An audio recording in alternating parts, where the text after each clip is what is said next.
Hey kids, it's time to get some SML podcast all up in that.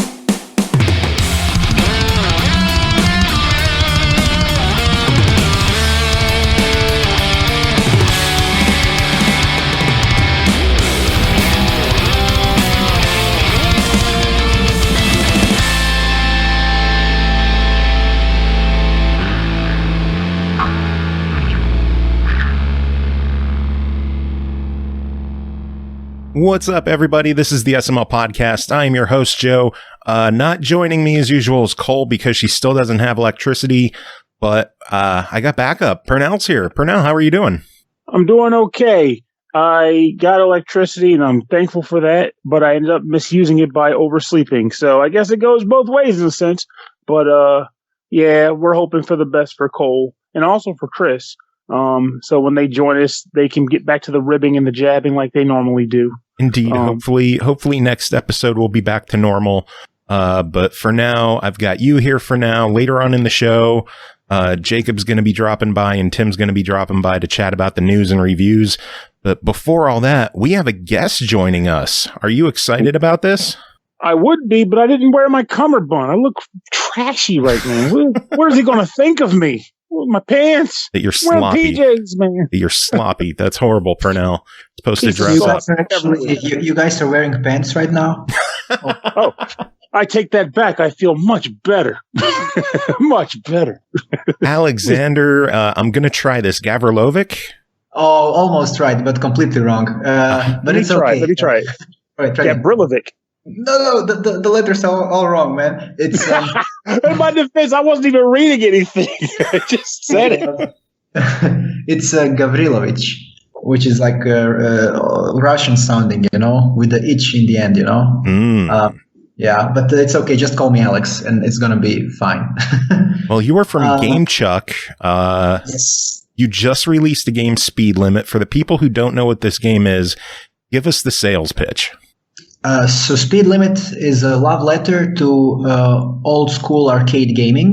It's a game in which, although it's very, very hard, it also adds the difficulty by actually changing the entire gameplay every few levels. So once you think you've got the hang of a side-scrolling shooter, the game changes perspectives and genres on you completely, and you're suddenly in a car and it's a top-down racer, or it's a over-the-shoulders 3D bike riding game, and as you're going through the game, you're actually reliving all those retro classic genres, which were very famous in the 80s and 90s. And from a visual or a narrative perspective, it's reminiscent of 80s and 90s action movies. So it relies heavily on references to like Die Hard and Speed and Blue Thunder and even newer movies like Wolverine or Matrix and so on. So these are the inspirations. So the pitch would be, if you like these things and if you like hard games which are like tough as nails, you're going to probably love Speed Limit. I can totally agree that it is a tough game. I have not beaten it myself yet. I have made it to, I think, stage 10. Wow, you're really, really close. I know I'm near the end. I know I'm close because I did watch a playthrough. I wanted to see the whole thing all the way through. I was told it's not a super long game. I know there's even achievement for beating it in under a half hour. So since it's not that long of a game, I'm going full spoilers on this episode. I want to talk about this entire game start to finish, ending included, because I fucking loved this game. I concur. Sure. Like, there's something about it where, like you mentioned earlier, how it's really hard, and that's true. But this is one of those games where I feel like the difficulty isn't necessarily a deterrent unless you're just genuinely the type that needs instant gratification on your successes, because you get rewound so often. It has that Katana Zero effect where when you die, it just drops you back a few paces, and it's like, do it again and again and again, and eventually you just pull it off. You just do it, and in a sense, it gives you the genuine sense and understanding that to get a real action movie feel out of an experience, it's probably going to be this difficult, because that's just how wild and bonkers these kinds of things are. Like, think about like an actual movie filming this and how many times they got to take it to get it right. I couldn't even imagine this being a movie. Well, Oh, I I could would imagine love this this being as a a movie. movie. That would be, I could totally, yeah. This would work really well as a movie. I just don't know how all the genre splits and jumps, how that would translate to the screen. But they would have moments where they do like flashbacks to kind of slow it down a bit to have the characters talking about, why do you like wearing white shirts so much? Well, I mean, if I get it dirty, it costs me $5. I just throw it in the washing machine, get another one, whoop-de-doo. And they go back to him driving the motorcycle. He's like, I still love this white shirt. And he's just like driving. It's just great. Like, they would fill it in with the proper stuff. It would work totally fine. Did you guys get the narrative? You know, the actual story, what's happening? Why are you being chased? That I haven't figured out yet, because Joe said he got to stage 10. Like, before today, I think I'd gotten to stage 3. And before the recording, I was like, no, I can't stop at stage 3. I'd feel terrible. So I just kind of played for a bit leading up to the episode. I got to stage 8. So I'm proud of that, at least. But all right, stage 8, you were really close to the end, guys. So it's so if you want, I'll spoil it later on. You know, no problem. Yeah, I really do. I want to go step by step through this game, talking about the levels, talking about the references in game design and to pop culture. I want to go through the whole game. It starts off, it's a dude on a train, and he's about to have the worst day of his life. Yeah, that's basically day, depending on how you look at it. So the beginning is this: you're riding in a train, you're scrolling through your news feed or whatever on your mobile phone, and some ragged guy in shabby clothes comes near you and just collapses next to you. But before he collapses, he gives you his gun in your hand, and suddenly everybody's out to get you. And you don't know what to do. Reason doesn't work. You know, if you stay there with your hands in the air, you're just going to die. So you have to run. And that's the name of the level, run. And actually the entire story from that moment on is told without any words. So the only things that you get in any language is just the level names. So in this first level is just run, and you just run through the train, shoot everybody who comes at you. If you fail, there's this beautiful rewind VHS tape effect, you know, which also reminds a lot of the old 80s movies, you know. Not them per se, but the medium that we watch them on, you know. and you basically go through the entire train, and in the end just climb some huge heap of baggage and climb up the train. And then the second level is actually similar to the first one, so it's again still a side-scrolling shooter, but this time a bigger emphasis is put on jumping, because you're on the train, so there's a lot of ramps coming. Trains are being decoupled by your enemies, you know, and you have to jump much more than in the first level, in which you have like a small jump just to go over some like baggage and luggage and stuff like that. And I do have a question about the first stage before we get too far away from that. So, okay. One thing that I think I liked about the game, assuming this was intentional, of course, is that the emphasis is placed on running for much of the game, and especially on the first stage. However, there was at least 2 parts, I think, where, and I think this is where a player would ultimately have to die unless they know what they're doing in advance, where you're actually meant to slow down, because there's a part where, like, you go into the one train car and all the guys are reading the newspaper. And then as you run in, they all start coming out with their knives and they're trying to stab you. And at first you're like, just run and shoot and you're fine. But the moment you jump over that small box and they can't catch anymore, if you didn't clear the melee behind you, you just got a swarm of knives going over that you really can't dodge. Like, you have to get them before you move on. But if you wait till after that jump, you'll never get the clearance to shoot them before someone on the roof shoots you first. So I died on that goddamn room so many times today. Oh. It is rough. Yeah, there's so many strategies to do it, you know, and that's also one interesting part of the game. So these things are not just like action and reflexes. It's also a puzzle, and you have to figure out your best strategy to go through it, you know. And different people have different strategies. For example, I've seen some playthroughs, really, really good speedruns, where people just run and don't kill any of them, And the only thing... Really? Yeah, and then they duck, and all the knives pass, There's like 50 knives passing his head, And then he just stands up and goes running. There are other runs. So my favorite way to do it is just moving in the trench coat car bit by bit, maybe pixel by pixel, and as they stand up, just kill them. That's what I do. Like, that was my go-to also, because I tried to do what you described the speedrunner doing, which is jump over the bags, duck, wait for the hail of knives, and then get going. But there's the problem. They have more knives. And there's they give it with the second volley. There's no stopping that train. Get it? But it was rough, but at the same time, I was like, I can't do this. I gotta take a step back. So I was like, maybe they'll just watch me kill their friends, and I can just kind of piecemeal it bit by bit. And they did. It's super hard, and the problem is that this is the first level, So there's this whole game design theory where you have to have a learning curve, and we just said no. The first level is going to be super hard. Deal with it, I can appreciate that too. Because there's something to that learning curve bit where, like you said, game design is meant to have you tell, okay, it starts out simple, and then it gets ramped up and harder and harder. But here's the thing. One, your game is short. So you want to put as much into that short game as possible so you don't have a ramp-up period. It's here's your game, play it.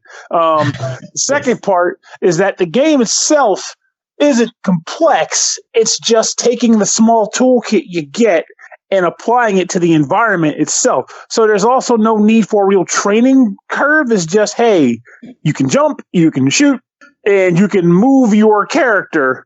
There you go. You can figure this out. I mean, what do you need a training period for? Yeah, so I don't know if you... So this level, it's an interesting tidbit of retro gaming history. So it's inspired by Metal Slug. I don't know if you've played Metal Slug. Of course. Yeah, and not a lot of people know this, but during the development, I figured this out. In the first level of Metal Slug, you can't actually die.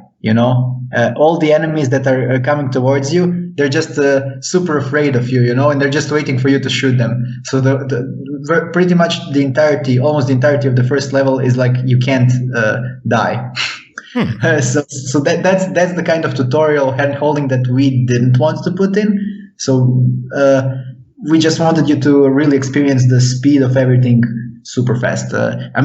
Since if it were easier, then you could probably slow down, and then there's this whole thing that if you do slow down in this level, there's this huge conga line. That's how we call it, the huge conga line of enemy characters who are actually coming from the left, and there's an infinite amount of them, and so the gameplay mechanic itself is trying to move you as much as possible at as greater speeds as possible. So yeah, and we're actually super proud of that, because we managed to convey speed while still giving the player the option of moving, because mostly when you have a very fast game, it's actually the camera is moving and you can't stop and so on. But we have both. We have a character who can stop a little bit, think, but still can't really stay in the same cart for a long time because something is going to swarm him from the left. Funny thing you say that too, because I did notice those guys at one point, but didn't process it in the way you're describing it. However, on a later level, I got that exact experience, and I was like, "This is really cool." It was like it was the tunnel vision level where you're on the bike, driving towards the screen, and I got to a point where I was like, "Man, I'm having trouble, spotting these cars that are coming. I need to slow down so I can time getting between these cars." And as I slowed down, I noticed I noticed a windshield coming up from behind. I was like, "What the heck is this?" And I got hit by a car. So. It's wait a minute, there's a guy chasing me this whole time. I had no idea. So now I'm like, I can't stop. I got to maintain the speed limit. Yeah, that's we try to add something like that in every level, that actually moving slower has some penalty, You mentioned the motorbike, but also in the car level, if you slow down, the camera doesn't figure out that you slowed down, you know, and then the camera keeps moving like a helicopter, you know. It's like a helicopter footage, you know, which is like chasing you from the top, you know. And then when you slow down, you know, it's a little bit slower to come back, you know, and pick up on where you were, you know, which looks nice, but actually in the gameplay, in the level design way, it confuses you. You don't know where you are. You don't know where your enemies are, and that's what actually makes you not want to do that. You know, because you want to be in the clear about where you are, where your enemies are, and so on. Not have the camera move past you. Yeah. So in every level we have something like this. In the helicopter levels we also have something like this, but it's more. So the whole helicopter level is actually tuned to the normal speed. So if you go a little bit slower, more enemies are going to swarm at a certain point, and it's going to be actually more difficult for you to maneuver, you know, or just different, yeah. And if you move very fast, a lot of enemies. So actually, the way you move is going to change the way things appear, you know, because they are showing up at certain points after you pass some checkpoints. So if you're passing the checkpoints faster, enemies are going to be cluttered more closely. That does make sense, yeah, because the helicopter levels, like I said, where I stopped, that was the second helicopter stage. And that was a level where you really have to be very smart about how you crowd control your enemies coming in, because you have the gunboats and they're shooting up at you. Which for a while, I didn't even know they were gunboats. I was like, okay, I'm blowing up these boats. That's just cool. And then one that just died. I was like, why am I dead? I didn't get shot by anything. And it turns out, oh, they're gunboats. Damn it. Everything's out to kill you in this game, Pernell. Everything. I think the bridge tried to chomp down on me if I slowed down too much. Which one? No, I was joking, but I was like, how the bridge, like I crashed into the side of the bridges sometimes in the helicopter. I'm like, I think the bridge tried to eat me. Yeah. I mean, the perspective in that one is quite complex, but that's why we added the shadow, you know? And then the shadow helps. Instead of looking at the helicopter, if you just look at the shadow and focus your eyes on that, it's much easier to maneuver, you know, not hit in every bridge and so on. Yeah, so all these elements are actually thought out, you know. So it's really like game design everywhere, you know. Those helicopter stages, the first game that came to mind when I started playing that one with the angle and the shadow at the bottom was Zaxxon. I don't remember Zaxxon. Let me Google it. How do you actually spell it? Zaxxon. The Sega game for like Atari and ColecoVision and I think arcades. Yes, I know it. Yes, I see. Yes. I'm dating myself with that one. I'm fucking old, people. It's an old man podcast. We are old people. No. Did you maybe play Return of the Jedi on the Atari? No, I did not. It's also isometric, you know, and you're flying with the Millennium Falcon and evading certain you're in the Death Star and you're avoiding certain pipes and whatever, you know. Probably similar to Zaxxon and so on. Yeah, so this was an inspiration. Out of curiosity, go ahead, Pernell. I was going to ask, out of curiosity, how long did you say it took you from inception to completion to knock this game out? So difficult to say, actually, because so the idea came from Igor, who actually had it for quite some time, but we didn't sit down to do the game, not full time. Actually, we actually did an endless runner kind of game, which had just one level, which we thought was going to be the easiest to make, and that's level 2. So if you just have the cars, they're separating and you're just jumping from one to the other, and then there's some ramps coming. It was really like a one button game, you know, and that took us like a few days, and then we were super excited. Wow, we can make something fun in a few days, you know, but there were no enemies and so on. Yeah. And then we said, well, probably we can make this entire game, you know, with the genre changes and so on, maybe in a few months, you know. So that was how naive we were, you know. Dreams beget his dreams. 12 years later, no. So it took us, I think, a few months to make that stage actually viable to show somewhere, and we put it on itch and some other, maybe also on Android mobile phones and so on. So and it was okay, but still we weren't super happy with it. There was no like entering tunnels and other cool stuff which you have now in the game. I mean, if you remember in the first and second level when you enter the tunnel and there's this whole other visual style, you know, everything is black and white. That kind of stuff. Yeah, that kind of stuff helps a lot, you know, and we didn't have any of that, you know, but at least we had like a finished level with like 4 or 5 enemies, you know, very simple and so on.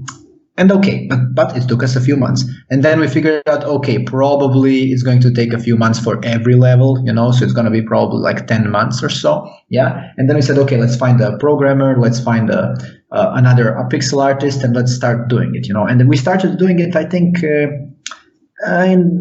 the middle of 2019, you know, and that's when we really started working on it full time. And after 6 months, you know, it was already like December 2019. We were still in the first few levels, you know. And then we figured out, wow, we really want to make this huge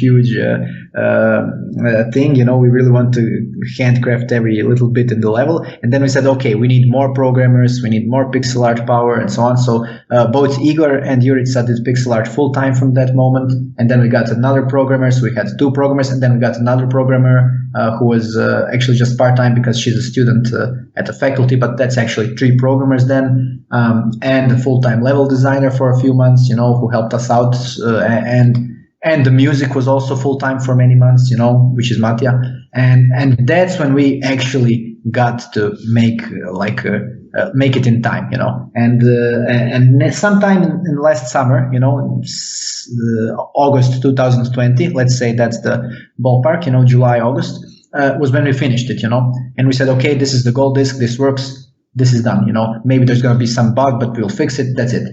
And we gave it to our publisher, and then they spent some months porting it to consoles and so on, and then it was already, you know, November, December, Cyberpunk coming out, you know, and we said, okay, let's not release it in the end of the year. Let's wait for February, you know. Yeah, why not January? Good idea. You know? No one wants to release at the end of the year. Yes, and also you don't want to release on January, right? Because people are gonna be super broke from Christmas and everything. So we said, okay, let's do it on February, you know. And I think that was a very good idea because we had many months of the game actually being polished that we can like make screen caps, trailers, get the marketing, you know, working. And I think it paid out. I think that unrelease week, which was this week, this week, it was really well received all over. You know, we had a lot of different reviews on Metacritic as well. You know, Metacritic actually hasn't kept up with all the Metacritic reviews. You know, so we keep refreshing the page. And almost all of them are super positive, you know, like even one review gave us like 100%, you know. Oh, wow. Nice. It was super weird. Yeah. That's on Nintendo Switch on Metacritic. I was like, whoa. But yeah, mostly they're like 80% or something. People, like you figured out correctly, mostly don't like the length, you know, and the difficulty, you know. So some people say, it's too difficult. Which is by intention. So sure, if you want to give us a lower grade because it's difficult, be my guest. But also they don't like the fact that it's so short, you know. This second part is something that we can actually change. And we're thinking of, since everybody loves this game so much, I think it has like 96% positive on Steam right now, which is like crazy. I think we're just going to keep working on it. You know, we're going to make more updates. We had a meeting on Friday, and we said like, okay, what can we add to the game? We don't want to bloat it, you know. We don't want to make it like some kind of a Frankenstein, but we want to add more cool stuff, you know, more modes, you know, more achievements for achievement hunters, stuff like that, you know. Maybe the achievements in this game are crazy too. Yeah, there's something like, yeah.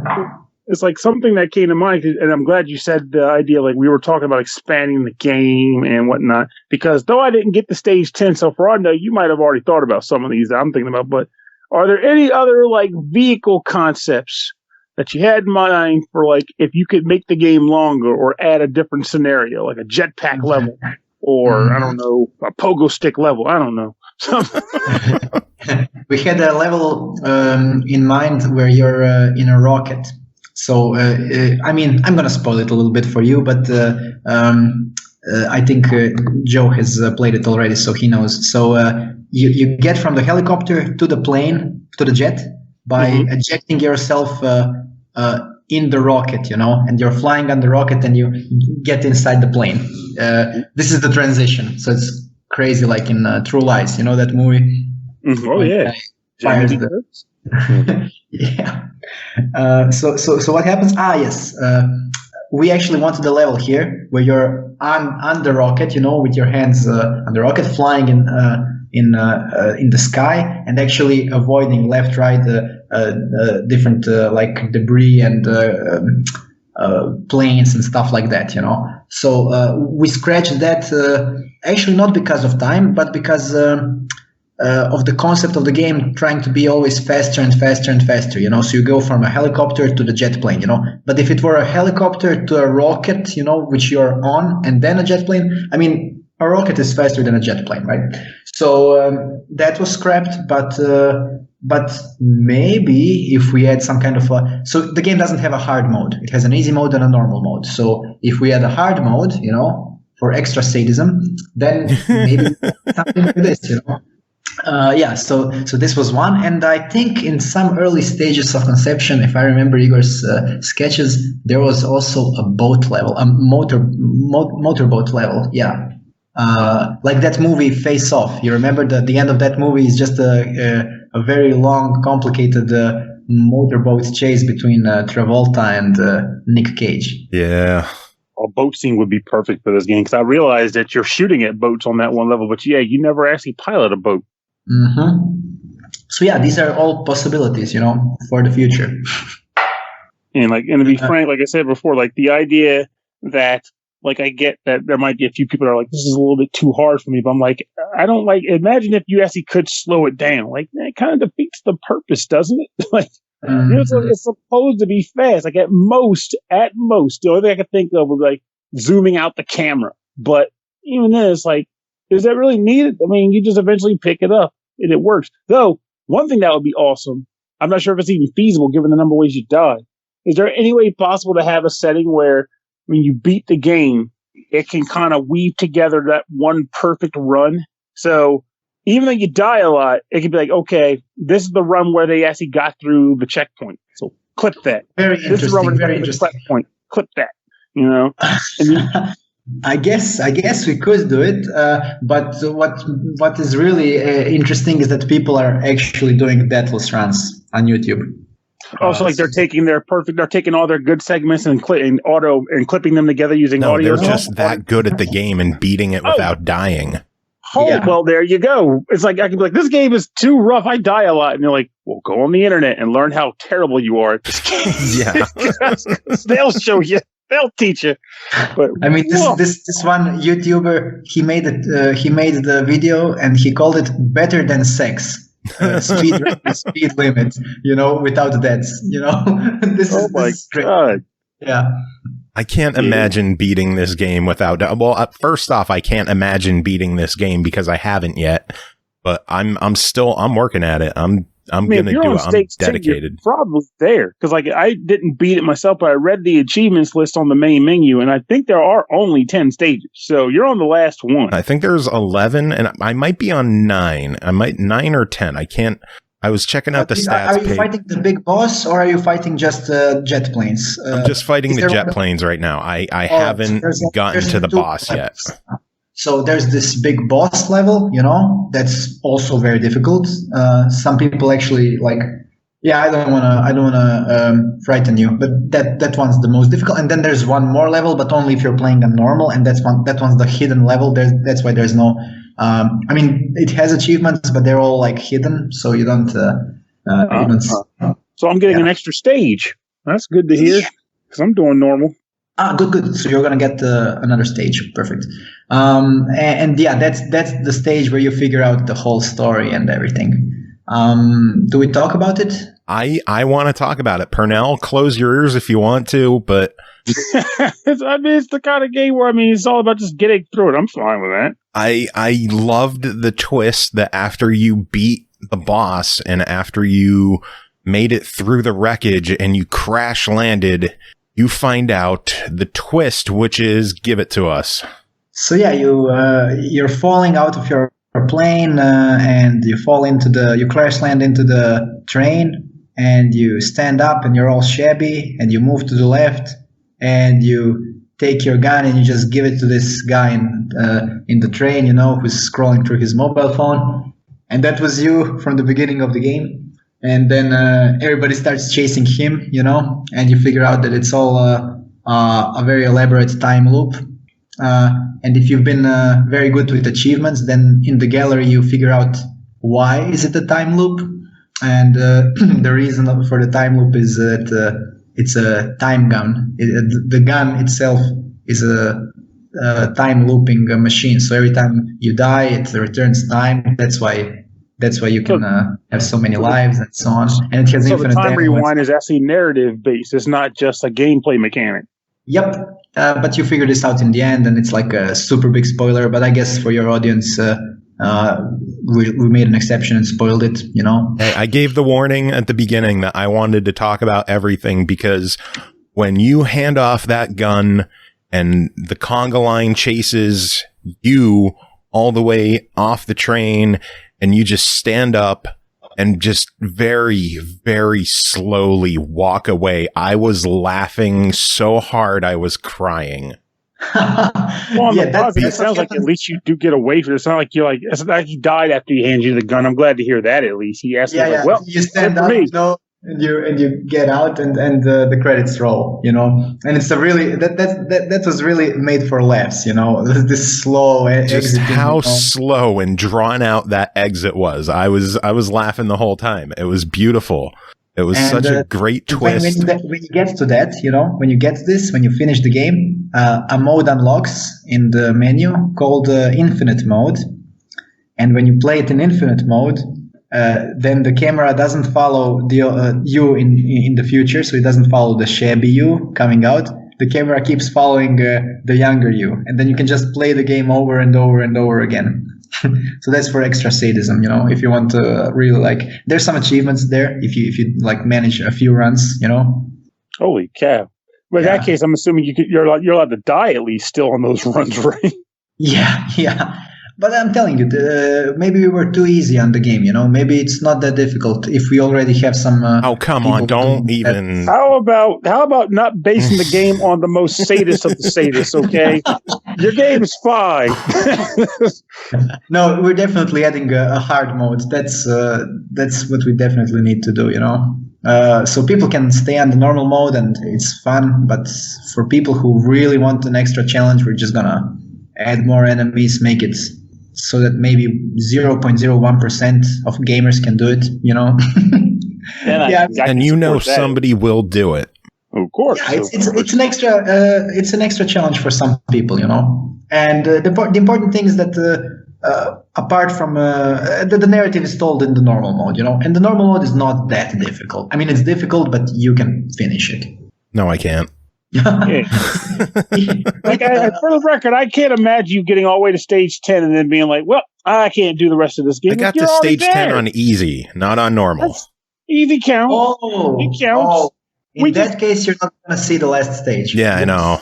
But at the same time, we've had this conversation on this very show before, where in the end, the difficulty is what you want to make of it. If you play through it on easy, and you're like, this is as far as I'm going to go, but I beat it on easy, and I YouTube the normal ending.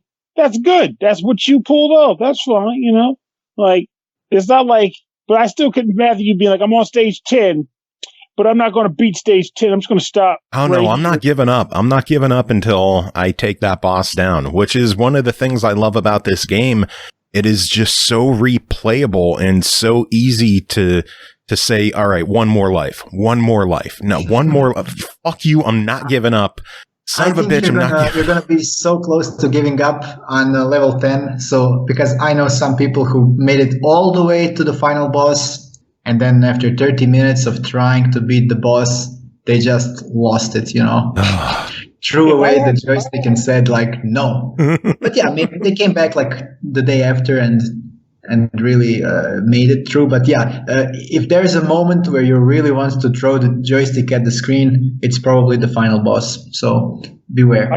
Admittedly, if it weren't for the fact that I was coming on to record this episode with Joe, I would be still playing it right now, because I originally started playing it to be like, I don't want to be that guy. It's like, I only got to stage 2 before the recording. So I played more and I started getting into it and passing stages. Like, now I want to see it done. But shit, I got a scheduled appointment. I got to go. Turn it off. But trust me when I say I'd probably be fighting that final boss right now, just beat my head against the wall, because that's my play style. I'll play a boss over and over for hours until I get it right. And I don't know why. It's just how I am. So it's great. Did you guys figure out that as you're playing, you're actually, the whole day passes? So in the beginning it's daytime, and then it's dusk, and then you have a few levels in nighttime, and then in the helicopter levels you get dawn, So and then it's daytime again. So it's actually like 24 hours pass as you're playing the game. I didn't think about it from a time perspective, but I did notice the actual like environmental changes. So that's a good point.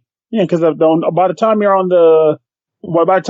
tunnel vision, it's nighttime.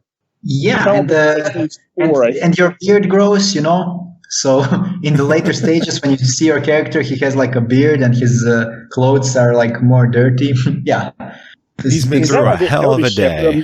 I've been guessing that happens on the last level more so, because on most of the levels after stage 1, you're in a different vehicle, so you don't really get the chance to get a good look at his face, because you're looking at it from the top down of the car or behind the bike or the helicopter. So I'm guessing when that last stage comes, I'm back to running around on foot. I'll probably take a notice of that. No, the last stage is actually falling. So it's like, you remember that stage in Earthworm Jim where you're just falling down and evading stuff?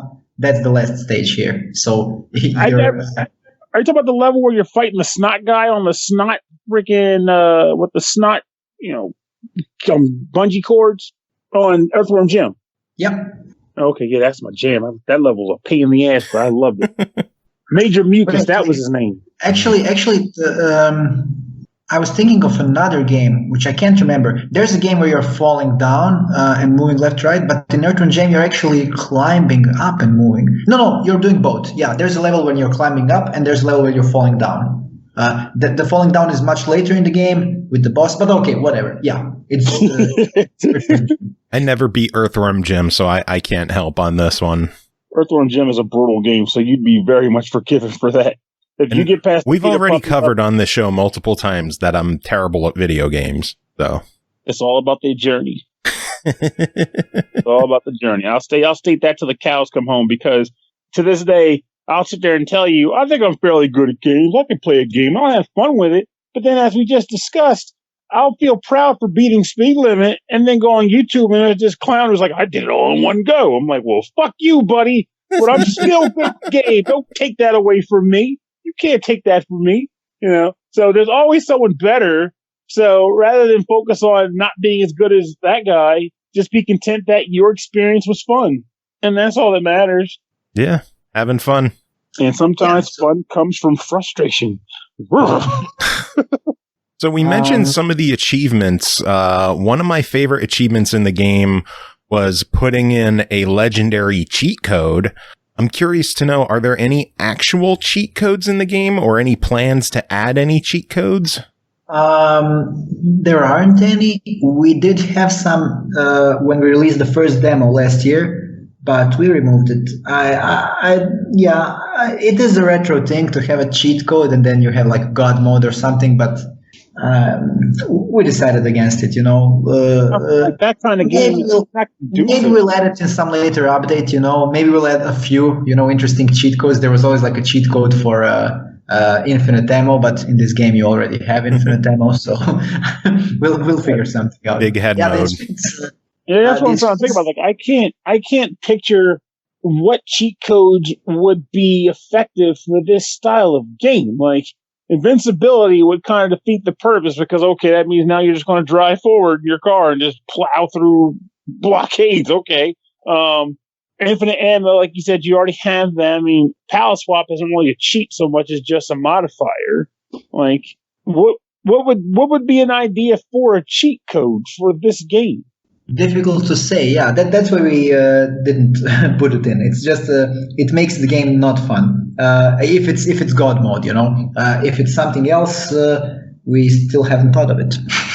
Okay, but we have thought of some cool ideas. Like, imagine if levels 1 and 2 weren't one after the other, but actually if on the top of the trains, you can go back inside. There's like another hole, and then you jump back inside, and there's a few levels, a few carts where you have to go back to being inside the train, and then you climb up again. And this is stuff that we can do. Or in the car levels. Imagine if the car levels were also like combined 3 and 4, so it's not just horizontal and then vertical, but you're always going left and right through various turns, and then it becomes top down, and then again it becomes horizontal, vertical, blah blah blah. That gave me an idea. You could make alternate routes. Yeah, you could choose where to go. Do you want to go down? Do you want to go through the loop and so on? Yeah, it's all interesting for the updates. So we just have to. The first thing we have to do, I think this is the most important update, is have a global leaderboard system so people can see how good they are online with others and so on. So I think this is... Be careful with that, though, because you'll get some jerk who cheats it out and you'll have the best time being negative 5 minutes. Yeah, that's true. I mean, but if people really want to do that, yeah, you're right. It has to have some kind of anti-cheat ability. Yeah, we'll figure it out. But it could help, because people like seeing how they compare with others, Mm-hmm. So what is the fastest you've seen someone complete the game? On easy, it's doable in 10 minutes. Jeez. Yeah. I personally can do normal mode in 15 minutes or so, 14 maybe. No, maybe even less, 13 or something. So that's what I can do. Wow. 14, something like this, and the Deathless speedrunner, I think he managed in 14 as well, So it's really fast because it's Deathless, but he's taking his time with some levels where he doesn't have to. But okay, it's Deathless, so I'm not gonna shit on the way he did it. It's great. What else?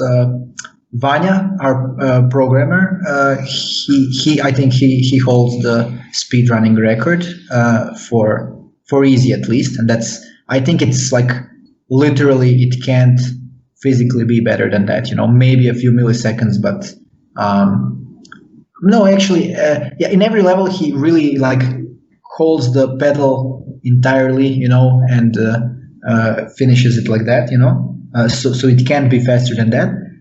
Maybe he could shave off a few seconds in the jet level, because the jet level is it's not about speed actually. It's the level is scripted so that the next wave of enemies comes after you finish the last wave. So theoretically, if he could shoot the enemies faster, he could finish the whole level much faster. Yeah, but that's scraping off maybe 10 seconds maximum. So it's 10 minutes on easy.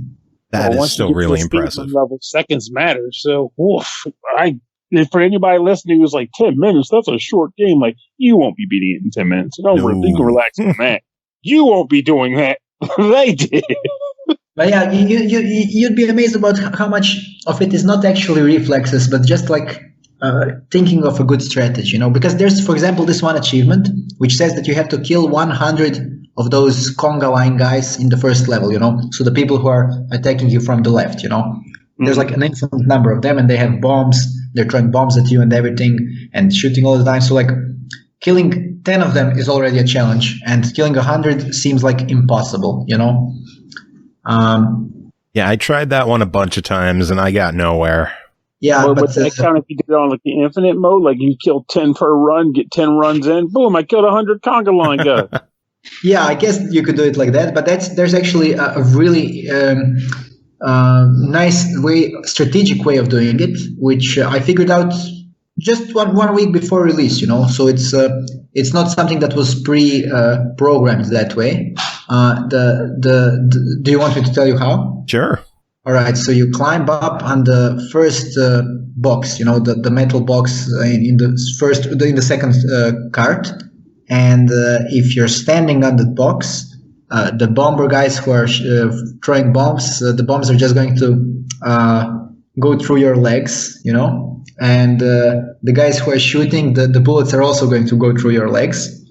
And the whole conga line is going to be like a few meters left of you, and they're going to try to kill you. But since you're standing on the box, everybody's just going to completely miss all the time because they're shooting through your legs, and then you can just like off them one by one, for like as long as you want, and it's like an interesting way to. I know what I'm trying after this interview. Just pew pew pew. So, out of curiosity, so now that Speed Limit is done, aside from any updates that you guys will likely make towards Speed Limit, is there another concept of a game project you may have in mind that you're looking to work on next? We have always like a billion ideas. We're actually, as a studio, working already for a few years on a different title. So Jan, who was the level designer for Speed Limit, is also the writer for Trip the Arc Fantastic. And Trip the Arc Fantastic is like completely different kind of game, It has no action, no combat. It's a slow narrative experience, philosophical, with cute animals, no blood, about like science and mythology, and everything is an allegory in the animal kingdom, it's like the Animal Farm and stuff like that. If you read Watership Down, so it's completely different, a different genre, a different atmosphere, everything. That's one thing. There's also, I don't know if you've checked out our webpage, we actually do hardware as well.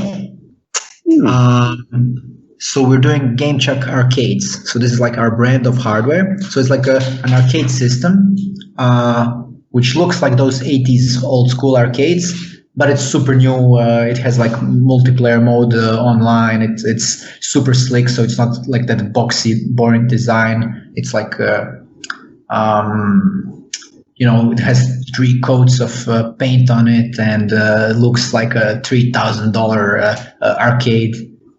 Not something you'd be having in your like grandfather's basement. And this, like some kind of like a cool retro arcade system, is probably our next product that's going to come out.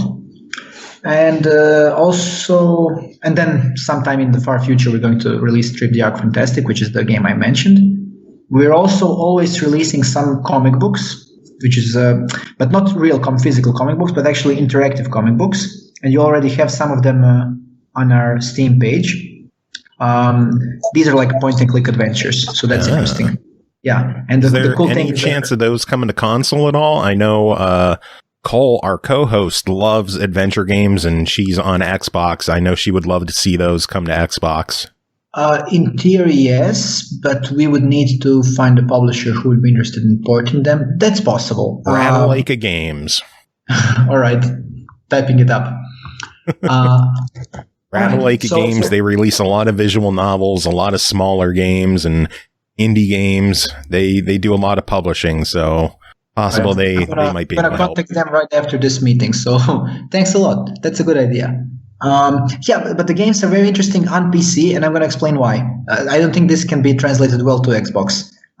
You play the game, and for everything you do, panels of a comic book appear. So you're actually like reading a comic, but you're choosing what to do and going through the puzzles and so on. And when you finish the game, every panel that you had, everything you did, gets printed out, on your printer as a comic book, Or that's if you really don't want cool. Or it just gets out like a PDF, So I don't know how we would do this with Xbox. Does Xbox have some kind of capability of at least sending a PDF to an email? I don't know. I don't know. Thing, yeah, but it is super, super weird, and there's no game like it. Like a game that makes a comic book of your playthrough, and then you can print it out. Yeah, it was super weird. We started with this like 4 years ago, like 3.5 years ago, and we've made a couple of them, and there's a couple more that we're going to release. So you see a lot of different stuff: comics, arcades, retro games, adventure games, a lot of different stuff. But actually, if I understand correctly, the question was what is the speed limit thing going to do next, right? Mm-hmm. Yeah, we haven't still decided, but there's a lot of stuff that it's a big question, and we're still not super sure.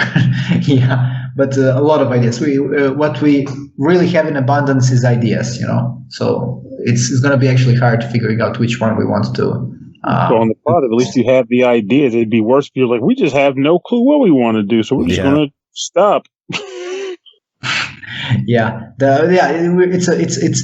It's a blessing. Yeah, usually it's the other way around. People are like, oh, we had one hit, what now? But yeah, we have like, oh man, which one to do first? Yeah, That's true. So we're definitely looking forward to seeing whatever you decide to do next, because after Speed Limit, I think Joe can agree that the adrenaline reflexes have been peaked. Now we want more. Yes, I need more Gamechuck in my life after Speed Limit. How is this game only $10? It's very short. You could finish it in a few hours, if you're a good coder, if you're a good gamer. So I'm guessing it wouldn't be fair to be more. Maybe it could even be less, It's always a difficult thing, how to figure out pricing. I think $10 is a very okay price for a short but memorable indie experience. I like to compare it with the movies. So how much do you pay when you go to the movies, and how much time and fun you get out of that? It should probably be similar.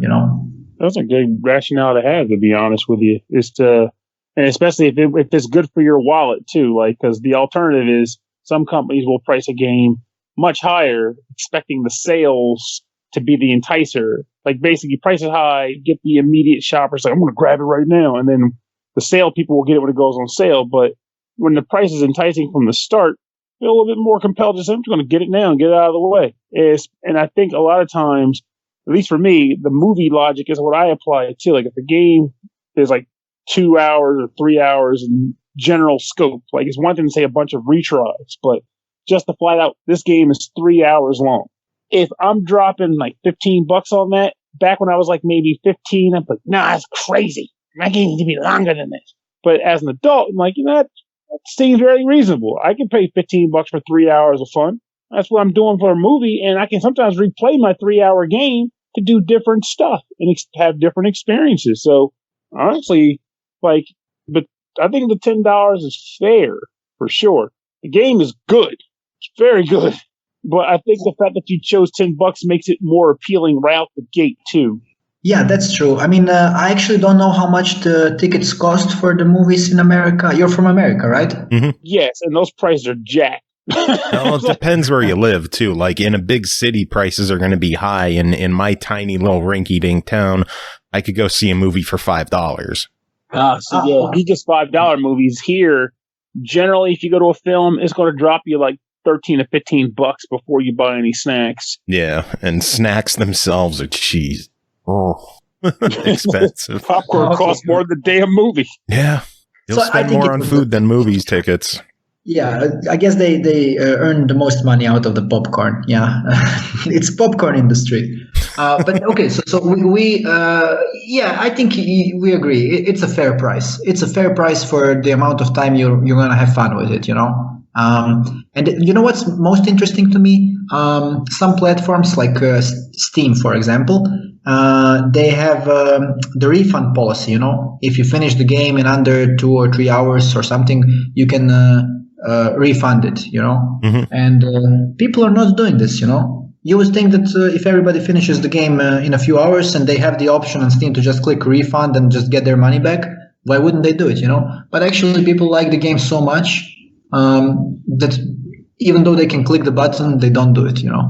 So that's integrity, really. Because back in the day, Yeah, because I wasn't much of a Steam gamer until very, very, very, very, very recently. But prior to that, like back when Electronics Boutique had their 10-day return policy, I was notorious for returning games. But back then, the logic became, hey, if I paid $60 for a game, and with my limited playtime, I can beat it within this window of time, I'm going to return it. Because at the time, I felt that meant I paid too much for it. And there were a few games like I did, like Stretch Panic and like Dark Savior, just random games that may have been like 10 hours or less in the grand scheme of things for $60. But if the game was $20 and I spent that much time on, or $30, I spent that much time on, I think even back at that age, I wouldn't have been like, let me return it before the return policy's up. I'm like, no, I got my fill. This was good, you know? So sometimes I think it's just people logically assess that it was worth what they paid, regardless of if they're within the window or not. If we're discussing the way to give us more money, I'm just going to plug a very important piece of information right now. Strictly Limited Games is a publisher and distributor of physical copies of the game. Oh. And you can go to their website and buy either buy the game, you know, and get a physical box. Or buy the soundtrack, you know, get a physical soundtrack, and whichever one you buy, you also get a very cool booklet with like game design ideas and art texts, sketches, early design drafts, and stuff like that. So a very good deal, I'd say. And there's like a limited amount, so it's first sales, first served, I guess. Yeah. And you said that's on Strictly Limited? Yes, Strictly Limited Games. That's the name of it's a German distributor of physical video games. Cool. And we will have a link to that in the description. So if people want to check out that site and grab the game or grab the soundtrack, which, by the way, the soundtrack to this game is fantastic. It's legit. Like I was playing it today, and Joe even mentioned something which was pretty awesome to hear, which I was glad about.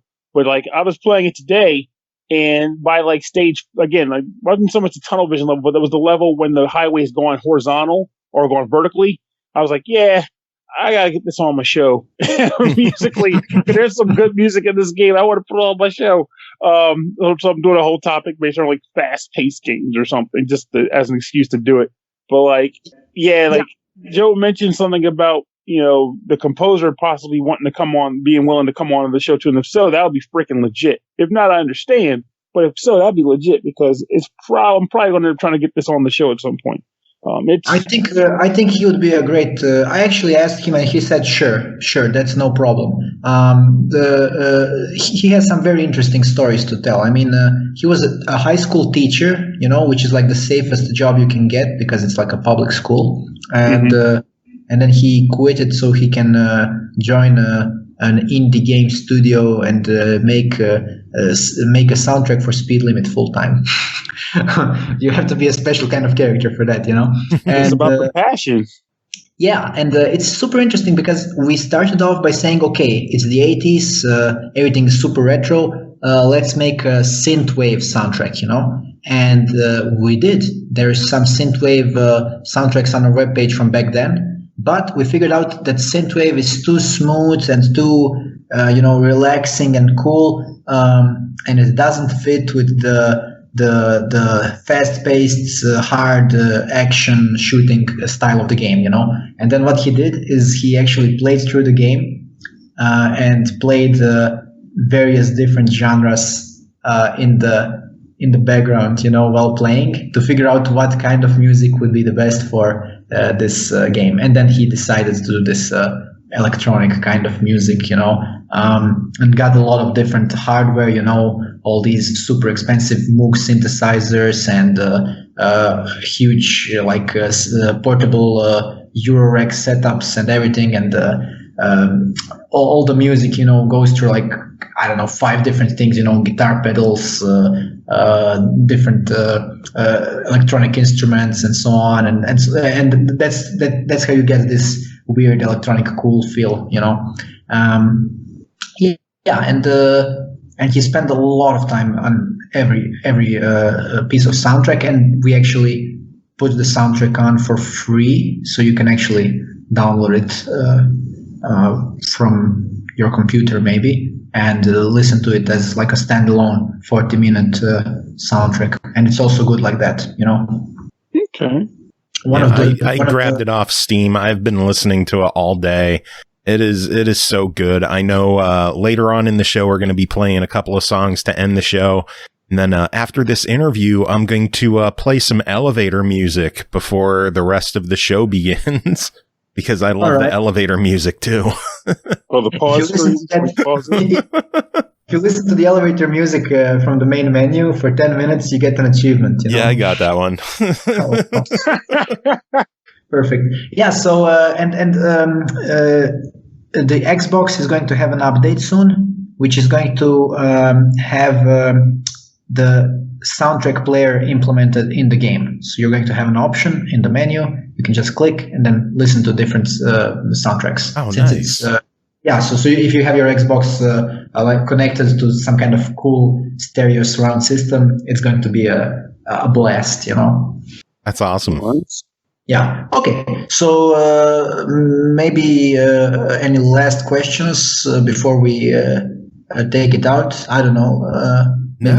I think we've covered everything that I wanted to cover. The only other question that I have to ask is, how did you make the 3D look so good for not being 3D?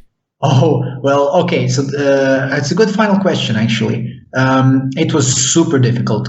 So Carlo, that's the new programmer we got. He actually went online and found all the different 80s games and how they did it, back in the time where you didn't have actual 3D. And then it's like all about perspective and mathematics and stuff like that. Perspective and mathematics and stuff like that. Perfect. I'm explaining it perfectly.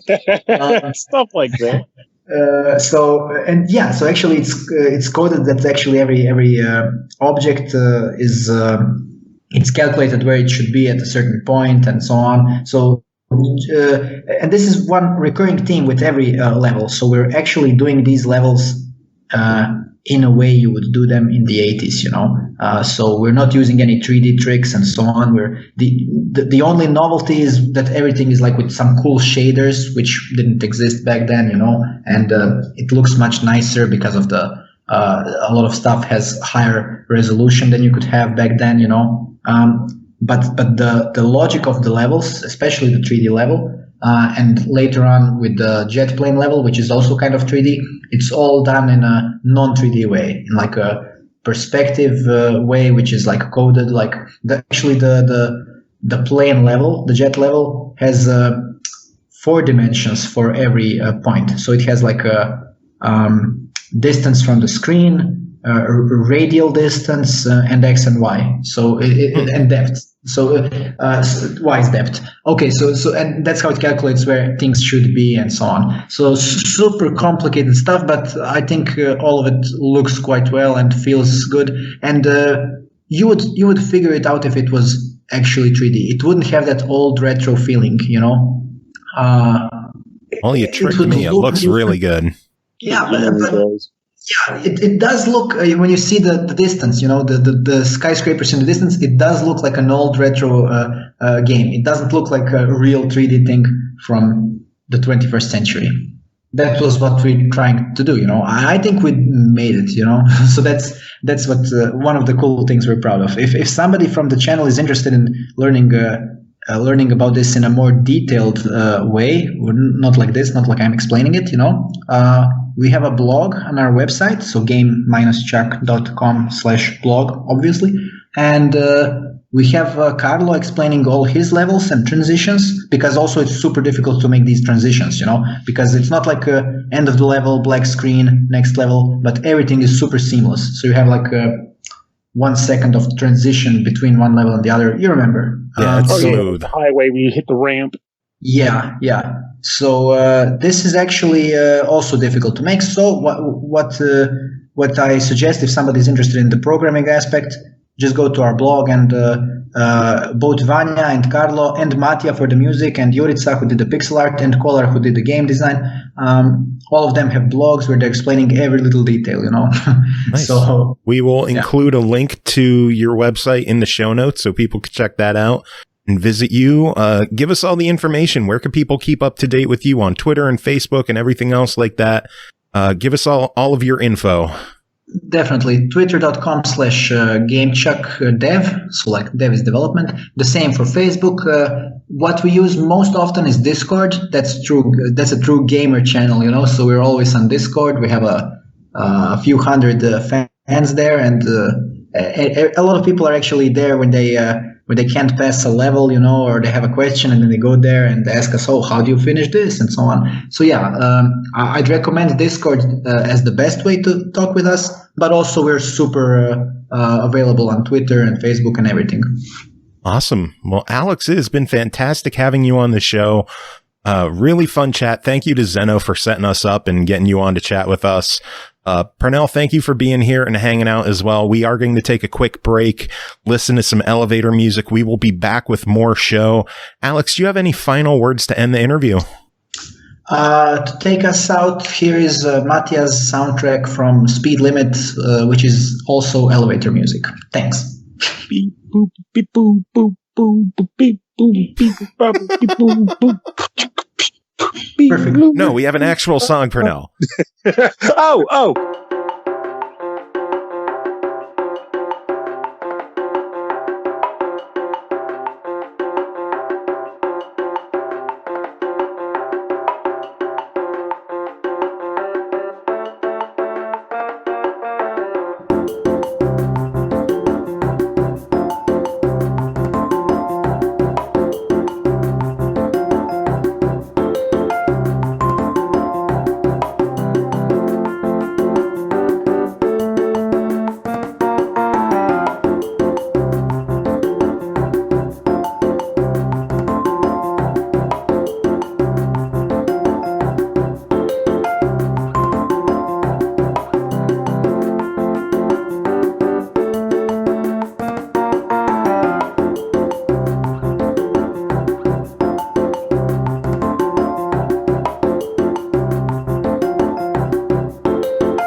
All right, welcome back. Thanks for sticking around, everyone. Thanks again to Aleksandar at Gamechuck for coming on, chatting with us.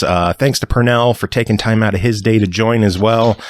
We got more show to go. Cole still isn't here, and you don't want to hear me chat to myself for an hour, so I brought some backup. Tim Ekkebus, Jacob Garner, you're both here. How are you doing? The A-team, the A-squad's here. Not the A-team. That's copyrighted. We didn't say that. Scrub that from the record. How are you doing, Jacob? I'm here. Obviously I'm no replacement for Cole, but who is? Some kind of a replacement. Some variety thereof. Yeah. Oh, right. There was a the with power squad. Yeah. Still bringing it. We talked at length on Tuesday, and here we are recording 2 days later. The with power squad. Yeah, with power squad. The I live in a part of the country, one of the 49 states that winterizes our equipment so that it can sustain this kind of weather. So, Cole doesn't live in Texas, right? That doesn't. No, she's in Kentucky. No excuse. Yeah, exactly. So I don't know what the fuck's going on there. It's not Kentucky, though. So it's just Kentucky gonna Kentucky. They had a crazy ice storm there as well, and she said a tree a couple of blocks down fell and took out a power line. Yeah, I saw the photo of that on Twitter. I have had the joy of living through 3 ice storms. Yes, 3 ice storms, and yeah, the power was out for 5 days every time just because it fucking wrecks the trees, and there is nothing they can do to stop that. I guess unless burying, the cables. But yeah, that's no good. That I've been through that and been without power for days in a row, and yeah, ice storms suck. Guess who just really subbed to us on Twitch? Fucking Cole is hanging out in chat. What? That's weird.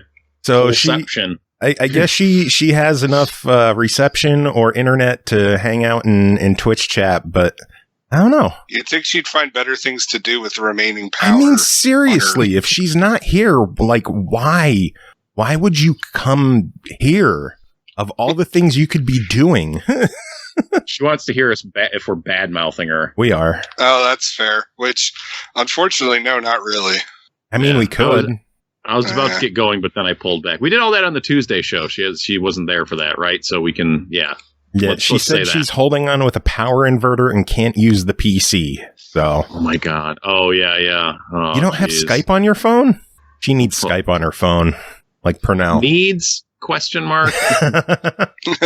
Keep Skyping as many, she could utilize keep in his corner. Skype on her phone. Yeah. So I mean, I guess the end result of that is that next week is going to be some very review heavy shows. Correct? Yeah, Tuesday is probably going to be a nice long review episode. Cole saying she wanted to come show support for everybody but Jacob. Nice. Thank you. I feel well supported. And, I know, but I'm also seen and mentioned by Cole, so you might get the support, but I get the hatred. Hey Cole, did the Pernell sound effect go off all right? Because I actually switched it to have noise for the alerts instead of me manually triggering them because I get lost and get behind and figure now people can just have the enjoyment of the sound effects without me talking about it. So. Yay, sound effects. Yay. Right, Pernell? Fucking yeah! I'll assume that he just said something. Yeah, he did. He said fucking yeah. Dude, so I was bringing up... Dude, so I was bringing up, like, the news articles for the news segment, and, like, fucking unrelated to video games, Toro recalls about 7,000 snowblowers due to a possible amputation hazard. Nice. Holy fucking shit. I will avoid Toro. Is the hazard sticking your arm into it? Because many. I didn't read it. I just read the headline and I'm just like, holy shit! Like, oh honey, I'm just gonna go out and like, oh god, it has a knife. It has a knife. Speaking of news, there was a lot of news this week. We should probably get into that, huh? Yeah. Hell yeah. I don't know. I mean, do we really want to pad out this episode? I mean. There was a Nintendo Direct, so there's actual important news. Yeah, for the first time in well over a year. I guess it's because there was certainly smaller Directs last year. There was like, they do their indie Directs with some decent amount of regularity, and they did like the Mario Direct. They did one that was like all third-party stuff. They did something when they announced Paper Mario, the Origami King. I thought that was a Direct, but apparently maybe it was Direct Mini. I think they were all just mini Directs. This is the first, this was a 50-minute long presentation. Yeah, this wasn't a 15-minute long B-roll footage, just trailer fest. This had some substance to it and a lot of news. They kicked things off. New character coming to Smash Brothers, and everybody's excited because it's a sword fighter. Hey, come on now. Pyra and Mithra from Xenoblade Chronicles 2 are coming in March. Now, are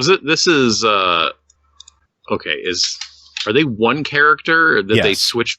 Okay, yeah, that's what I thought. So that's the deal, is it's kind of bringing back the Zelda Sheik duality type character. I mean, people glance at this and they're like, oh, it's an anime character with a sword. How original. And it's just like, hey, guess what's in a lot of video games, you fucking weebs? Shut up. You brought this onto yourselves, asshats. Come on. This is why I'm glad you're on this episode, by the way. Well, it's like, like every Direct really literally everything Nintendo announces. Just people are always complaining that because people saw this direct and they're complaining. It's like, oh, where's the fucking Metroid Prime 4? Where's Breath of the Wild 2? Where's this? Where's that? They're never happy. Whenever they announce a character for Smash, there's always some people that are happy, and then there's some people that are fucking steamed that it's not the guy from Fortnite or whatever, which sounds terrible, Goku. By the way. Yeah, it's not Goku, and it will never be Goku. Why would it be? I was gonna say, I'm in a Smash Facebook group. Personally, I'm not really a fan of Super Smash Brothers, but they have a great meme collection. So that's why I'm in there. Pretty much everyone is actually upset with the character selection, but only because they're just like, oh, good, it's yet another sword person. Mm-hmm. That's pretty much just their complaint. I'm happy to see Xenoblade get more representation. It's just, it'd have to be another sword fighter. Mm. I guess, it depends on how she plays in the end, and I think the fact that she switches between two forms could be interesting. I don't know. I was thinking about this, and I'm just how I don't know. I was starting to not really. I started for about 5 seconds and then stopped thinking well, how many characters in Smash fight empty-handed? Oh, how boring. I'm sure there's way more empty-handed fighters in Smash than there is sword fighters in Smash. I'm just not sure, how people are quantifying things. Lots of characters use swords. I don't know. It's a weird, it's correct. It is accurate, but also, I don't know. It's also weird because it's I don't know, just a lot of characters use swords and I don't know. I don't know either. We'll see how they play in March. It's fine. It's interesting. I mean, let's see. What's this past been so far? It's been the girl from ARMS. It's been Minecraft Steve, right? Which that was a pretty cool addition. That is, I guess, I don't care about Minecraft, but I can look at that and be like, oh, that is a significant character addition from a significant game franchise. And then they added Sephiroth, which, it's an anime character with a sword, and no one was complaining then. Actually, a lot of people did complain. Well, people, like I said, people will complain about everything, but I feel like it wasn't the sword-specific complaint, and now that it's, not as many people played Xenoblade Chronicles 2, I don't think. It's a little less of a significant game. They're like, oh, it's just anime girl with a sword, and I don't know who that is or anything about her, but I played a little bit of Xenoblade Chronicles 2. I just sold my collector's edition. Man, I'm hanging on to that. Diamond hands. Why'd you sell it? That price is going money? up. Yeah, money. If you need the money, unload it. We have a roof that needs to be replaced, so yeah, things are going to be getting sold. Hey, I'm paying quite for a bit. Of those. I'm paying for a roof still, and will be for some time. Yep. Yeah. Mainly because I use the insurance money to pay off a car instead of the roof, but it was a wise decision ultimately. At least I'll tell myself that. Cole is just painting a wonderful picture of her life right now. It's dark and my water burst about an hour ago, but at least I have internet. Jesus. Wait, Christ. So she's having another baby? Yes. I wish I could get to the hospital immediately. I wish I could hear her reaction to hearing that, because I'm sure that would be amazing. I'm waiting for the all caps "fuck you, Jacob" in chat any moment now. Yeah. So yeah, that means there are 4 characters into this battle pass. Hasn't quite been as bombastic as the first one was, but the first one was also fucking insane. So I don't know, 2 more characters left. We'll see. I knew this one was going to not be out there. I knew it was going to be like a Nintendo character, just because they'd done third-party characters twice in a row, and I was kind of like, I bet you it's going to be something in-house, yeah. And they didn't really pump this one up that much. It was like, we're going to do a presentation tomorrow, and hey, Smash Brothers is going to be there, and everyone's like, first thing on the card. Yeah, so. He's not deserving of a proper fuck you. That one was so lame. Not lame is the fact that Fall Guys is hitting the Switch this summer. Is it? I'm excited because it is also hitting Xbox. Yeah, it's escaping from PlayStation console exclusivity. Yeah, hopefully they bring crossplay with it. That would be nice. Crossplay, cross progression. That would be really cool.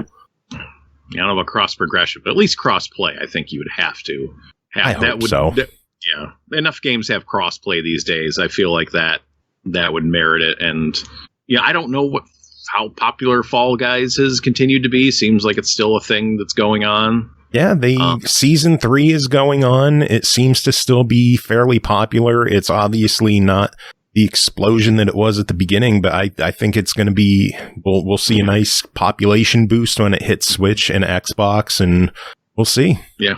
Well, it's like when Among Us hit Switch, and I was like, oh, well, I guess that's a little late to the party, but then that's like constantly the top selling game on the fucking eShop, and I'm like, well, this is why I don't make business decisions for a large company. Yeah, none of us are qualified for that shit. Nope. But, we just talk about it and pretend like we know better. Yeah. Armchair financial advisors. Fuck yeah. Outer Wilds is also hitting the Switch this summer. Didn't realize it wasn't already there, but yep. Some people think that's one of the best games ever made. Yeah, I hear a lot of praise for Outer Wilds. I haven't played it myself. I'm just not into the survival style. It's not a survival game. It's not? I thought it was like first-person survival exploration. Nope. It is exploration, but there is not like it's not survival like getting sticks and wood together. No, it's more of an exploration puzzle mystery game. It's more adventure sci-fi. Itself like every 20 minutes or something, isn't it? What's that? Like it resets itself every 20 minutes or something like that. Yeah. No, it is. You should check it out, Joe, to see if it works for you. There are elements of it that did not work for me, but if that game does work and the pieces fall into place, it is incredible. And I can see why. I did go back to it and managed to finish it up, but I was just going to say, I know Joe has it because we got it for free for watching that Xbox stream years ago. It was on Game Pass for a while. I don't know if it's still there. I am looking in my download history for it, but I don't see it. Well, you should check it out. You got it as a free pre-order. Yeah, it's not there. I don't know. I'll have to look it up. I thought I heard someone on Reddit a couple of months ago having issues with their entitlement for the game, that it disappeared, so I don't know. A lot of people on Reddit with issues with their entitlement. My God.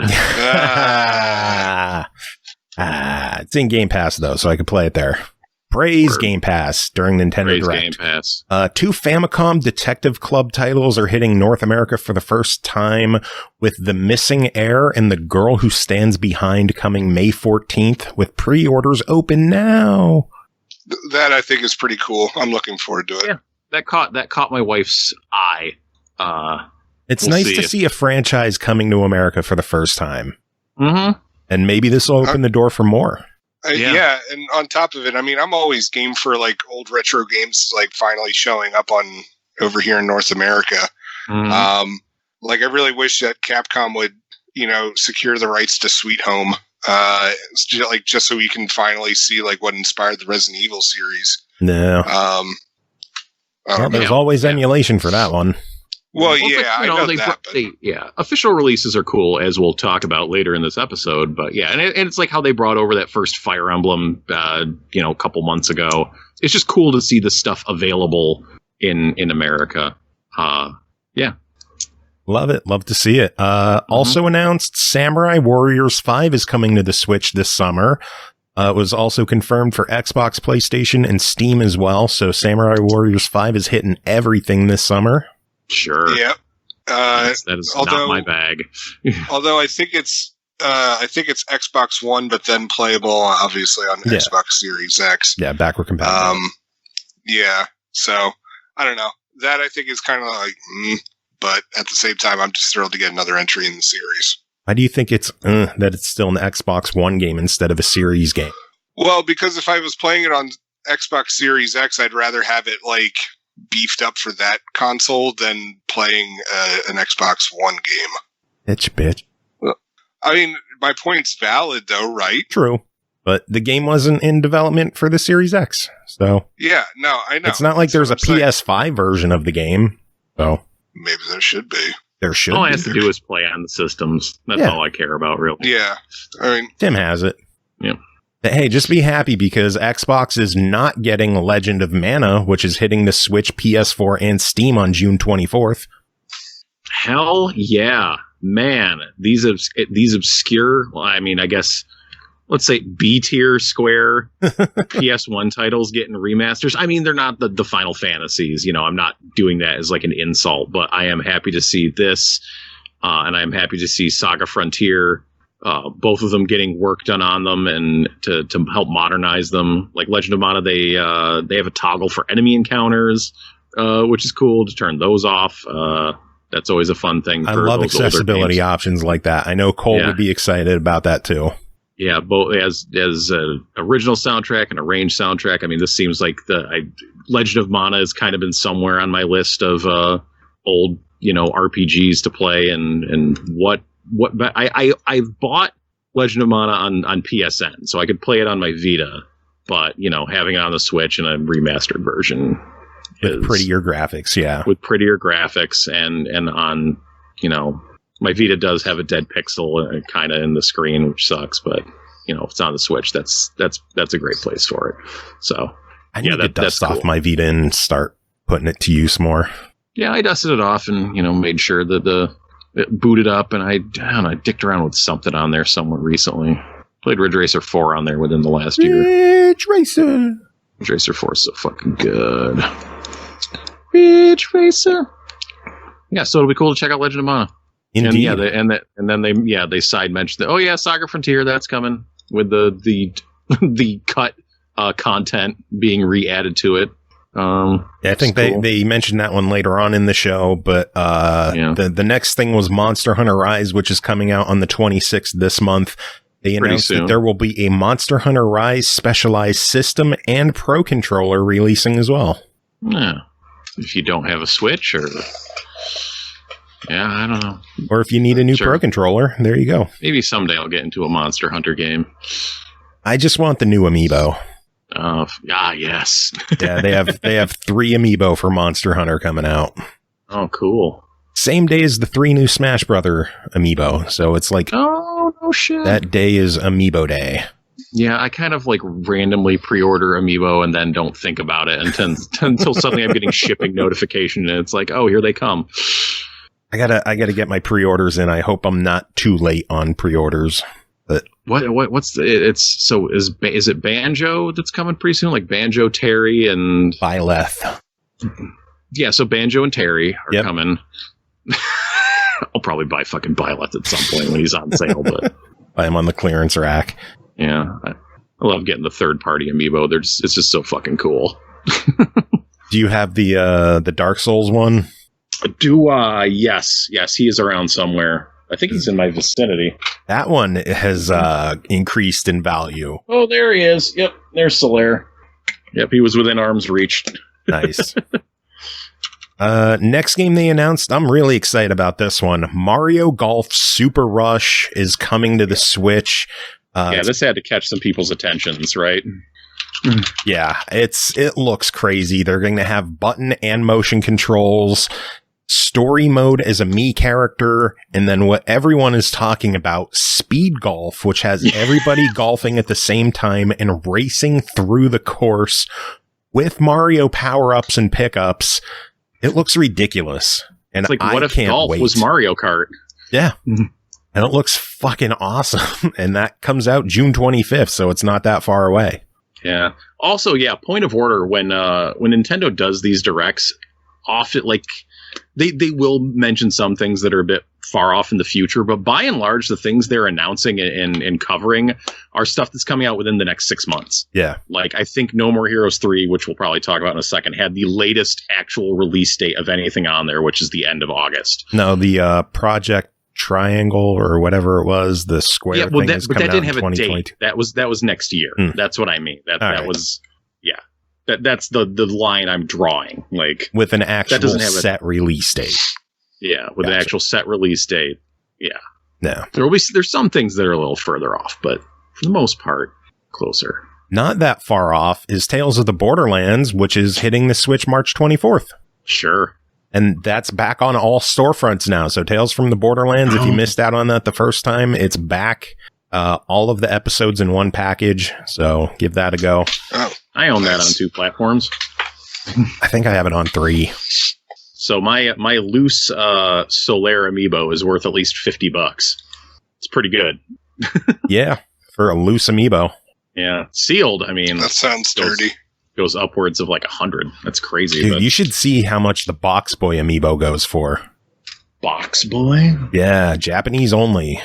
Oh. Well, if Ryan Niemiller were on the show, he'd be geeking out about amiibo too right now. Box Boy. Jacob, you'll have to tag him. Oh my god. Yeah, that's a $200 amiibo. Holy shit. That thing, and that's loose. Oh wait, no, there's one in the box. Yeah, $240. Good gravy. Whew. Yeah. Yeah, $200. Solid $200 for that guy. Goddamn. Yeah, amiibo are crazy, but some of them are. Yeah. Capcom Arcade Stadium just released that day on the Switch, which is awesome. The big mistake for Capcom is they put the best game out as the free one. 1943 is the freebie. Yeah, 100%. I downloaded that. I'm going to play 1943. I don't know if I'll buy any other games. 1943 is the fucking shit. Well, they have Ghosts and Goblins for $1.99. Okay. So that's not bad. And then they have 3 packs of games for $14.99 each, where you can get everything for $39.99. Yeah. Probably just played 19. I mean, I have those Capcom Classics collections for PS2 still banging around. Oh, that one pack has Giggawing on it. That's nothing to sneeze at. That's one of those things I would just fucking wait for a sale. No, I'm personally waiting because they said it is coming later on to PlayStation, Xbox, and Steam. So everyone else will be able to have a chance of buying that, and maybe they'll offer it at a discount when it hits those platforms. Who knows? Yeah. Gigawing, I don't think has really seen much release in other places. Like some of those games were recently released on that beat 'em up collection they did. There's some stuff that has been on other collections, a few other obscure things, but Gigawing kind of jumps out. That game, I think, was only released in North America on Dreamcast and is not cheap. I think a North American version of that game for Dreamcast will run you like $200. Damn. Yeah, that's why I got a Japanese copy. So it's either get Gigawing or a Box Boy amiibo. Flip a coin. Ooh. I think I might go for the amiibo, but that's because I already have Gigawing. And it's also in this pack for only $15. Yeah, there you go. Box Boy is not. Also hitting the Switch, March 16th is going to be Stubbs the Zombie, which we talked about last week on the show, I believe. When it hit the achievements, hit true achievements, they confirmed it will be hitting Xbox, Switch, PlayStation, and Steam March 16th. So if you missed out on Stubbs the Zombie back on the original Xbox, now's your time to play it. So is this like a okay, so is Stubbs currently available like the Xbox original version on the no, nope. It's not. Okay. It's not in backwards compatibility at all? Okay. So and this is just the game. I don't think it doesn't look like it had been remastered in any way. No, they said that they gave a more modern control scheme, but it's, quote, the same game that you know and love. It probably needed that, if I recall correctly. Like it's a weird game. It's a fucking weird game. Yeah, I'm guessing that they upped the resolution so things will be crisper and cleaner, so it won't look like it's 480p, but I'm not expecting any kind of bells and whistles to this thing. It'll have achievements, yay. It's just nice to have it available because it was a unique original Xbox game that hasn't really been out on anything else. I don't know. Hitting Switch August 27th. You talked about this one earlier. No More Heroes 3 is on the way. Oh my god. Hell yeah. And it looks fucking real now. Fucking ridiculous. It has a release. Like, I've been in denial of this game's existence. It's like they announced it. They did like another trailer last year, and I'm just kind of like, okay. But now, like, there was gameplay. There is a release date. It's fucking real. It's happening. I'm excited. And there's one of the reasons I got to be mowing lawns. Yeah, fuck yeah, mowing lawns. I'm excited to see the Odd Jobs back. Yeah, I know. Yeah, I think I know the 8-bit style minigames at least turned off my friend Weiss. He didn't like those as much. I didn't like them as much either. They didn't have as much dumb personality as the original minigames from 1. You're like pumping gas and mowing lawns and picking up garbage and shit. So yeah, I'm excited. I hope the story is good. Fuck yeah. Some of the boss battles looked insane. Like, one was a JRPG battle. Yeah. Yep. Yeah, I was already like being like, okay, I need to start wiping this stuff from my mind so I don't remember it. And it looks like Men in Black to hit you with their little... It did look like they added some of the mechanics from Travis Strikes Back into it. I could see like the special ability cross thing on the left of the screen, and I'm like, oh, they probably brought that in from that game by the looks of it. I have not played that game. I own it on Switch and on PlayStation, but I have not played it. I have to finish it. I'm like, I think I'm pretty much at like the fucking end, but then I like picked it up to finish it up and I had no idea what I was doing. And I'm like, I'm pretty sure I didn't finish this game. I'm pretty sure I don't remember doing that. So I got to like examine it and actually finish it just to fill in that little piece of the story for myself before the end of August. Yeah, right around the corner. Fuck yeah. I mean, later on in the year, which is like a year in 2020's time. Yeah. Multiple years. 2020 was the longest decade ever. Yeah. Think about how 6 months ago 6 months ago it was September. So they probably hadn't had the first presidential debate yet. Trump hadn't had COVID. He hadn't been de-elected. There wasn't an insurrection. And Texas still had power. That was a lifetime ago. God, fucking was. Boy. A lifetime from now, winter 2021, Neon White was announced. That was so weird. I'm like, it's almost not winter. Is it coming out in the next month? What are you talking about? Yeah, this is a first-person shooter with cards that looked really, really weird. Just occurred to me, they mean like December, don't they? Yeah. Is that what they mean? Or they? Yes. I mean, it's not absurd of me to see winter 2021 and think like, oh, there is a month. Like, there is more left of this section of winter 2021 than the coming winter 2021, the one at the end of the year, which is like 2 weeks of winter. I don't know. That really, I was like, that confused me. I don't know. I consider winter the end of the year. I mean, I walk outside right now and it is fucking winter. It is now. Yeah, you are right. Winter is here. Maybe they should have said fall. I don't know. Maybe. Or they should have just said 2022. Seems like we're shooting for Christmas. We don't know. What we do know is June 4th, DC Superhero Girls Teen Power was announced. That takes place at Metropolis High School. Jacob, you sound excited about this one. So what did you think of it? I actually have no idea. It was kind of a sarcastic idea. My child was pretty excited about this game because he's watched the cartoon and read some books featuring the DC superhero girls. Is it based on the new show or is the older one? I don't know that much. I would imagine the new show. Because my kids like the movies that were based on the old show. Like, we have all of them. But yeah, I don't know. I didn't even hear about an announcement about this thing. Yeah, I don't know if it's going to be on any other platforms. They just talked about it for the Switch. Yeah, June 4th. So, Jacob, you'll have to look that up, do some research, and talk about it next time. Yeah, oh boy. I mean, that's one of those things when you have kids and they're inevitably going to be interested in things that you are not interested in yourself. So, yep. I saw the video for that and my back started hurting. So, shows how old I am. Plants vs. Zombies Battle for Neighborville Complete Edition will be hitting the Switch on March 19th. They're calling it Complete Edition because you can earn everything offline without microtransactions. Nice. I hope they bring that to other platforms too. Yeah, my wife has been playing the original Plants vs. Zombies recently, and so he recognized it and was like, "Oh, we should get that too." I like Battle for Neighborville. I haven't played any Plants vs. Zombies since the first one on like my fucking phone. So well, that was over a decade ago. The Garden Warfare games are significantly different from what you played on the phone. Yeah. What's Battle for Neighborville? Is that the same type of thing? Yeah, it's basically Garden Warfare 3. Oh, okay, gotcha. All right. But they called it Battle for Neighborville instead of Garden Warfare 3 because of reasons. I don't know what those reasons are, but I'm sure they have reason. Yeah, maybe they wanted to decouple it. They didn't want a 3 on it. It was discouraging people from engaging in Plants vs. Zombies. Maybe they didn't want to take Half-Life's thunder. Yeah. Miitopia. No games can be 3. Yeah, no more 3s ever again. Miitopia was announced for the Switch, where you're going to be able to have an RPG with all your Miis.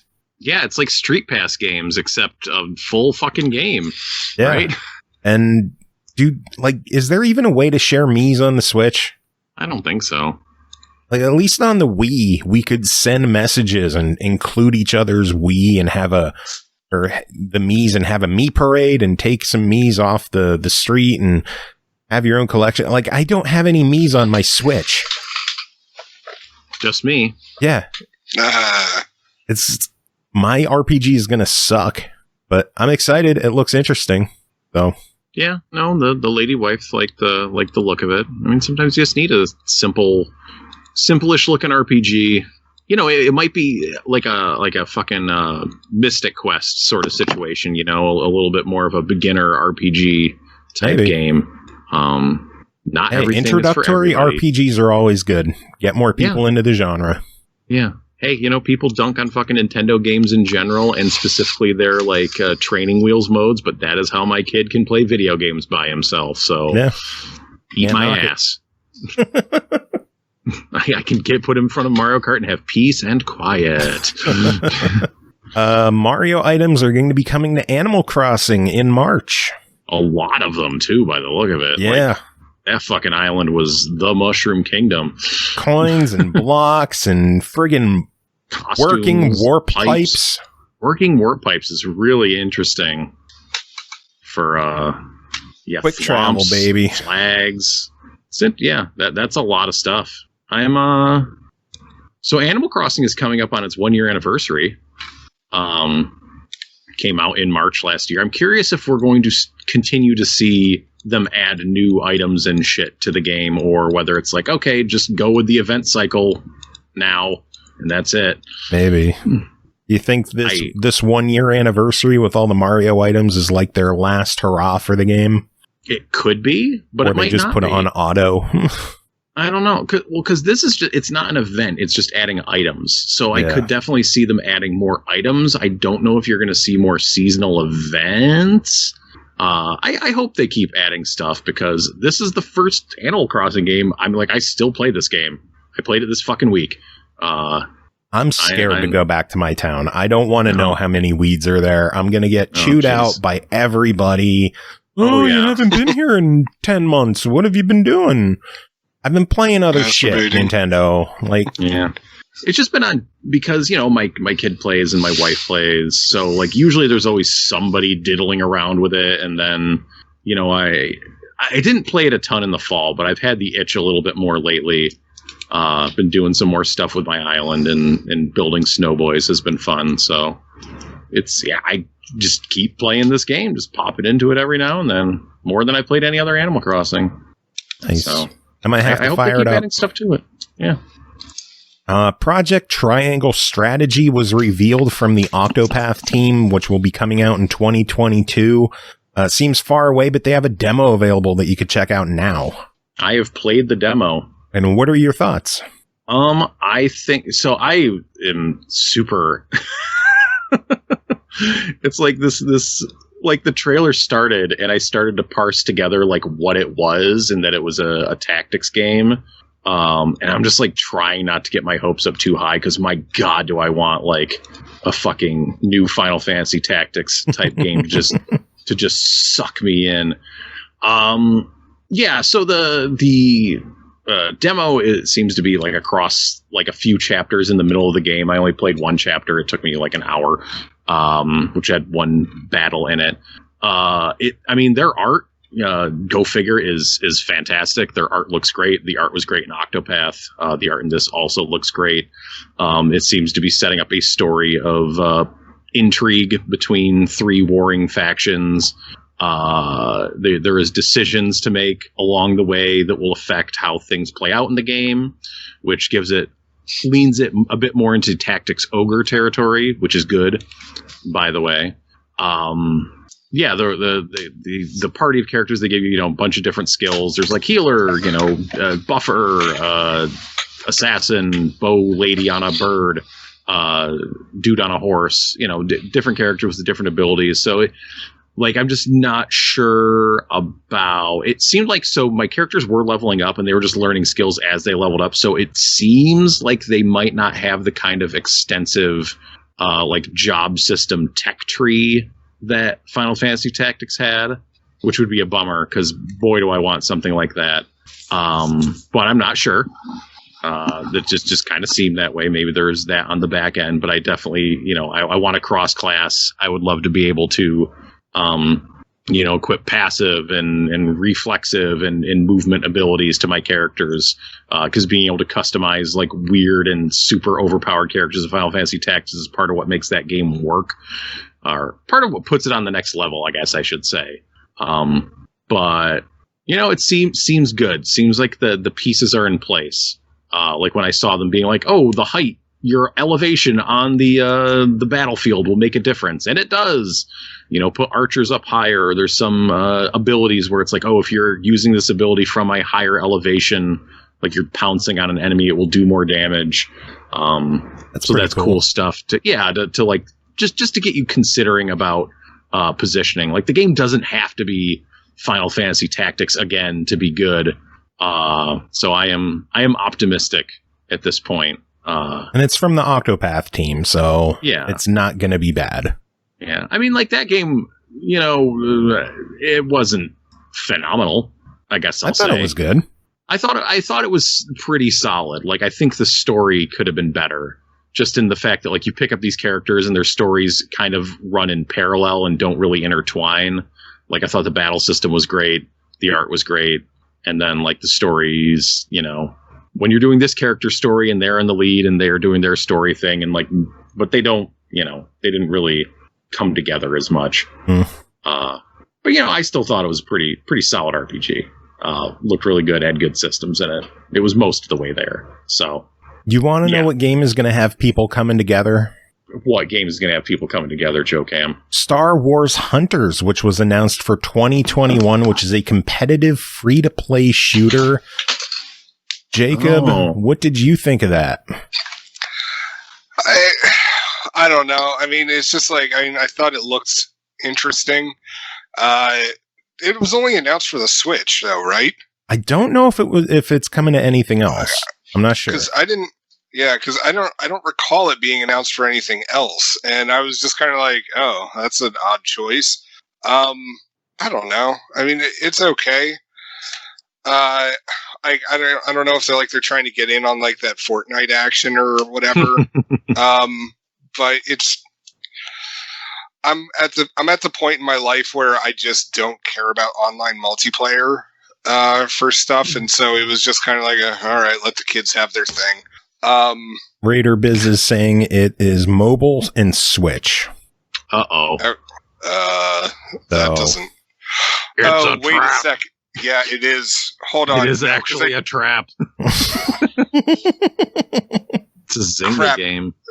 Yeah, thank you. I was just like, oh, wait a second. Who the hell made that thing? Because I remember that was part of the announcement too, and I was just like, oh, that doesn't sound good. Yeah, because so the people who made Farmville are making a Star Wars shooter. Okay. Hey, you never know. You know, if it does well, more power to them.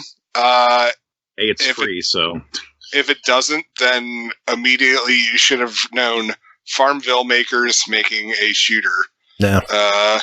Should have been the warning sign. I'm sure they've done some stuff since just Farmville. Which No, Tim, they have not done anything since Farmville. Okay, literally nothing. All right. I believe you. They sat on their butts. I don't know. I'm actually going to look that up right we've now. seen crazier shooters, and a crazier shooter was announced next with Knockout City, which is a third-person dodgeball shooter team-based, coming out May 21st. It's like, what if Destruction All-Stars was dodgeball instead of a Destruction Derby? I'm worried. Like, I saw it and I got Rocket Arena vibes right away. And the fact that it's from EA gives me even more Rocket Arena vibes. I thought that whole, like, interview setup thing was pretty corny. Like with them interviewing the characters. Yeah. Going back to Rocket Arena, I would just like to say I think it's very telling. Xbox has a EA sale right now, both Anthem and Rocket Arena are nowhere to be found. I think they're both bargain basement price to begin with, aren't they? Yeah, I thought Rocket Arena was dropped down to $10 permanent. And I think Anthem is pretty much that too. Also, Tim, you are correct. They have made other games since Farmville. They made Game of Thrones slots. Oh. Oh, that was them. Oh. Yeah. Oh, it was so good. Their take on Season 8 was fantastic. As the maker of Game of Thrones slots is making a shooter, and man, you have my attention. Holy shit. Yeah, I don't know about Knockout City, though. It looks interesting. Yeah. Is this going to be a full price game? Are they going to release it into the EA Access Vault right away? Is it going to be free to play? Like, what the fuck are they doing with it? Need people to play it. It's got to be low barrier to entry. If it's a multiplayer focused game. Yeah, if that comes out at $40 like Rocket Arena did, like it's dead in the water. Yeah. But we are not business executives, so what do we know? Yeah, what do we know? World's End Club was announced for May 28th. Anyone have any thoughts on World's End Club? Because I don't. No, I haven't played looked like some Dagan Ronpa shit, and I haven't played those games. Yeah. I'm sure Pernell will love it. Yeah. Hades is getting a physical release on March 19th that comes with a download code for the soundtrack and a 32-page character compendium. So, yay for Hades. Yeah, if you somehow don't have Hades already, or you just want that physical copy, which maybe I do. Did you already pre-order it? No, I did not. There's only one thing on this this direct that I pre-ordered already. We haven't gotten to it yet. So I'll leave you in suspense. Ooh. Is it Ninja Gaiden, the Master Collection? It sure as fuck is not. Well, the Ninja Gaiden Master Collection was announced for the Switch. It was also confirmed for Xbox, PlayStation, and PC. It is coming out June 10th, and it will be Ninja Gaiden Sigma 2, and 3 Razor's Edge. So, 3 games for probably $60 or so, maybe 40. Yeah, I was not as big on the original Ninja Gaiden as many people were. I mean, that was like the fucking game in early 2000s. You know, it was an Xbox exclusive. Like, it was the 3D action game. People love that game. The sequels are also video games. I did play the second one, and it is not good. That first one's probably is kind of a classic.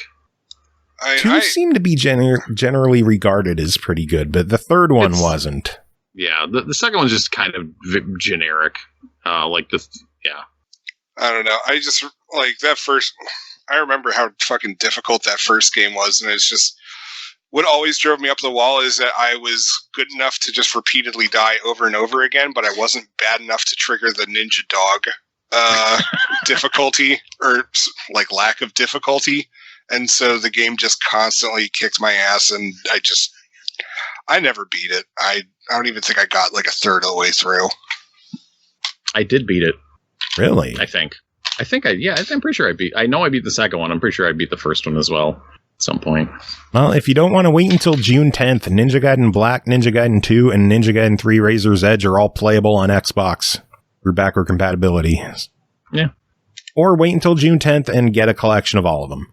Sure. Hyrule Warriors had some new DLC announced with Age of Calamity, or Hyrule Warriors Age of Calamity had new DLC announced with their season pass. It went too fast for me to catch what was in it. Did you catch what was in it, or should we just move on? I have not played Age of Calamity. There was 2 waves of DLC, more stages, more characters, more weapons, more enemies. More. New skills for the characters. Yeah, I don't know. I'm interested in playing this game. I've heard good things. I don't play a lot of Muso games, but this one, I don't know. I've heard good things about. Like, the story seems cool. Might check it out at some point. But there's another Muso game coming out later this month that I'm more interested in. So, which one? Anytime soon. Oh, that would be Persona. Persona: The Phantom Strikers. Yeah. You and Pernell are both excited for that one. I don't know if I'd say I'm excited, but I'm interested. It's coming into my house. People love Persona this house. I want the soundtrack around, even if it's on the game card. But yeah, I mean, Persona is, or I should say Mega 10 is actually one of those series where I buy fucking everything pretty much. Like the only things I don't have, there's like a couple of the 3DS, DS games that I don't have. Like I didn't buy the upgraded version of Mega 10 4 because I had the original, and I didn't buy the upgraded version of Strange Journey. Well, you better hurry up. Why? I don't know. Prices Those games go are up. expensive. They are very expensive already, and I'm content with my current situation on them. But most Mega 10 games, I buy them, and I buy the fanciest edition possible. And so yeah, of course, I got this one. Yeah. Well, they announced a couple of quick release dates. Bravely Default 2 coming out February 26th. Ghosts and Goblins Resurrection I think coming we out. already knew that one. Yeah, coming out the 25th. Saga Frontier Remastered coming out April 15th. And Apex Legends coming out March 9th. Yeah. So there's some release dates for you. And then some Zelda news. They said that there will be no Breath of the Wild sequel information, but they might have something to share later on this year. But for now, they announced a new Zelda game. Legend of Zelda Skyward Sword HD was announced for the Switch for July 16th. Mm-hmm. I love when Nintendo do that shit.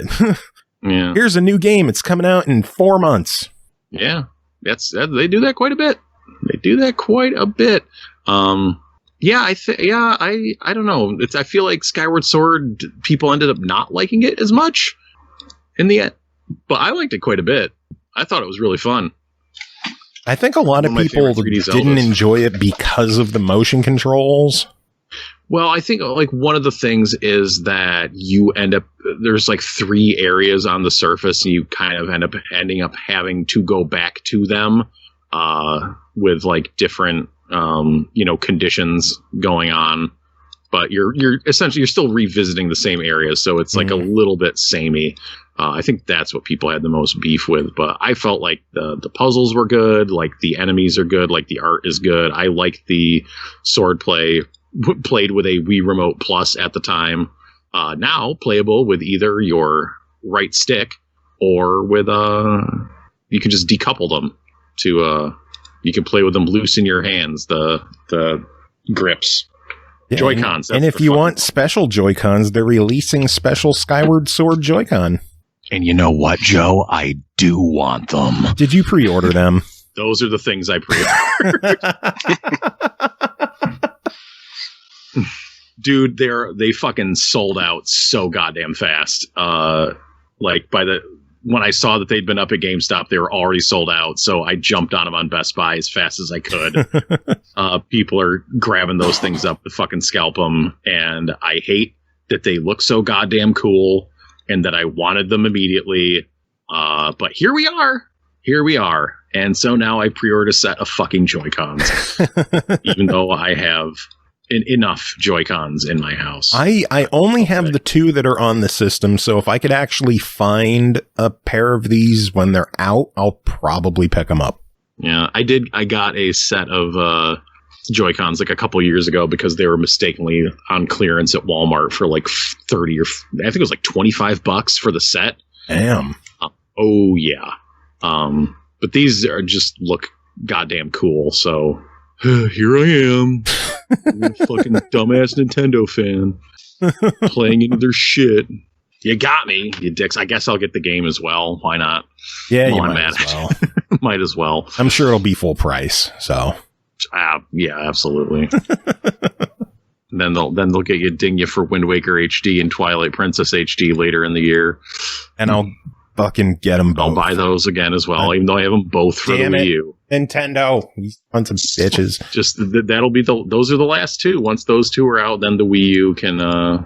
Then I will have 0 Wii U games that are, except for Nintendo World, that are Wii U exclusive. Everything will have escaped from its clutches, except for me, because I transferred all my Wii shit to it, so I will be with the Wii U forever. You know, it sounds like a dumbass idea. Same. Well, here's the thing. Like, I have put...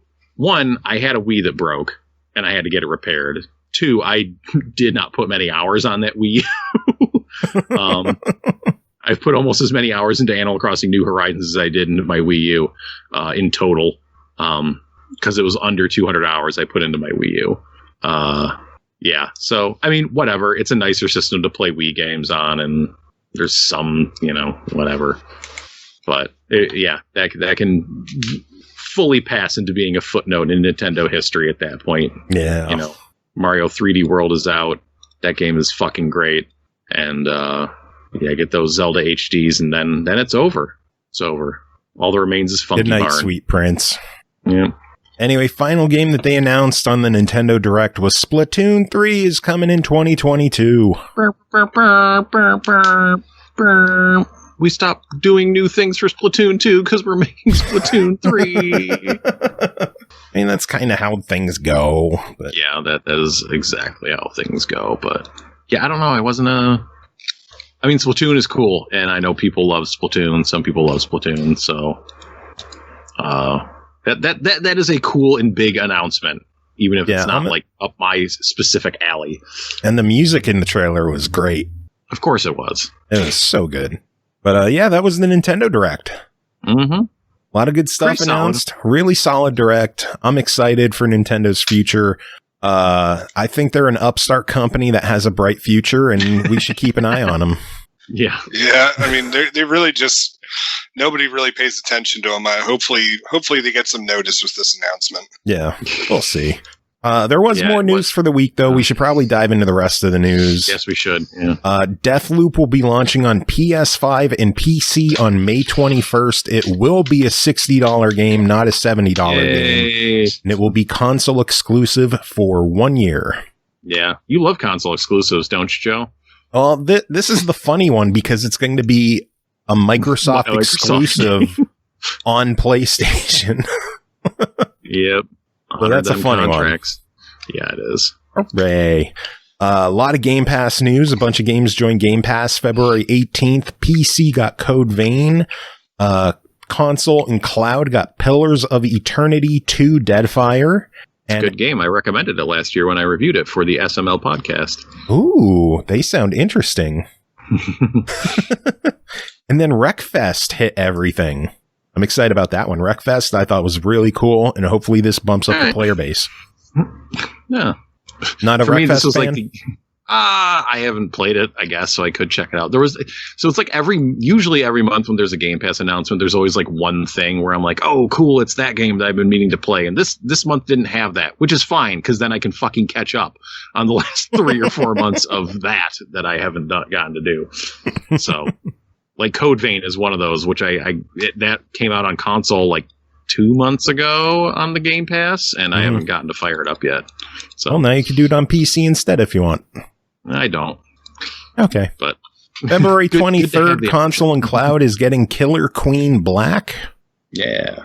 And that's a cool ass game. Is it? Well, I don't know if Black is, I guess. I know the arcade version that I played at MagFest like 4 years ago is a lot of fun. I don't know how it translates to the console version.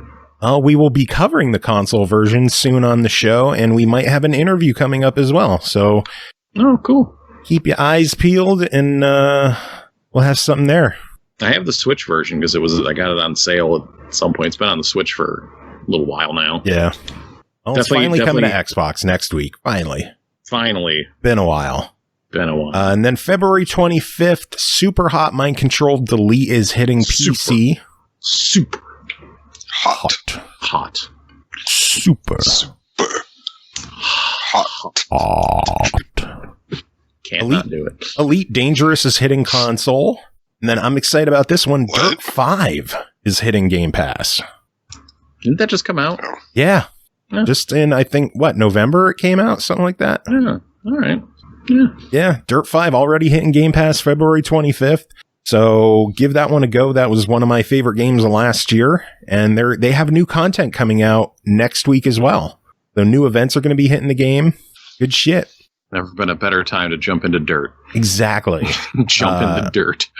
But that means games are leaving Game Pass as well. So let's get to those. Dirt 4 is leaving on the 24th.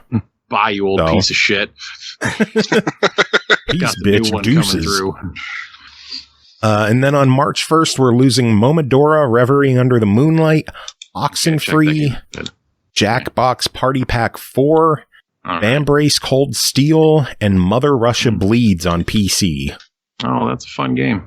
Yeah. Also reviewed for the SML podcast a couple years ago, and I recommended it, so check it out now while you can. Yeah, on Game Pass for PC while it's there. Got a week. 2. Yeah. Ish. Overcooked All You Can Eat is hitting Xbox One, PS4, and Switch on March 23rd. Features all 200 plus levels from both the first games, including all DLC, new levels, new assist mode, and running at 60 frames per second, except on the bitch-ass Switch that only gets 30 frames per second. That's all you need. And the Swedish Chef will be free DLC. Bork. For a limited time. Yep. Marvel's Avengers. That is fantastic. The Avengers. The Avengers are finally hitting PS5 and the Xbox Series X and S on March 18th, my birthday. Happy birthday. It's just what you wanted. Yeah, alongside Operation Hawkeye, which I guess that's my present.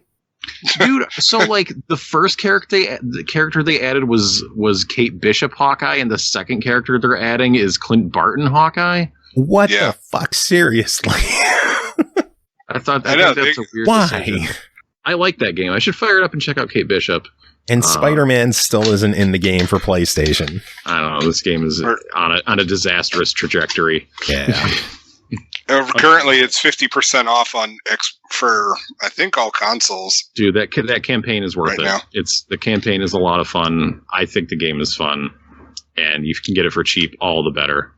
I'll wait till Spider-Man comes out for Xbox. Well, you're gonna wait a long fucking time. I know. Maybe you will be waiting for it. No, that's actually my point. I'm just like, I'm not going to bother with it if I'm not going to have a complete game. Hey, maybe it'll end up on Game Pass someday. Maybe. We need a player base desperately. Too bad Jacob doesn't have Game Pass. Oh. I thwart them at every turn. Here's some friggin' weird news. Post Malone is teaming up with Pokémon to have a virtual concert on February 27th. Where? It's virtual. On the internet. It's on the internet. Well, no shit. I mean, no, because I mean, sometimes there's been virtual concerts in Fortnite and shit like that. I was just like, how are they going to do it? Is it going to be in a Pokemon game, or is it just going to be up on the Pokemon site? I think it's just going to be up on the website and on Twitch and on YouTube and on all that fun stuff. Oh, that's okay. Yeah, Post Malone and Pokemon. Post Malone, come on. Don't talk. Just stop. Tales of Asperia Definitive Edition sales have topped 1 million units. Hooray, so congrats to Tales. Yay. It's a cool game. Yeah, and that is my news. Either of you have any important news? I got to qualify that. Yes, I have important news.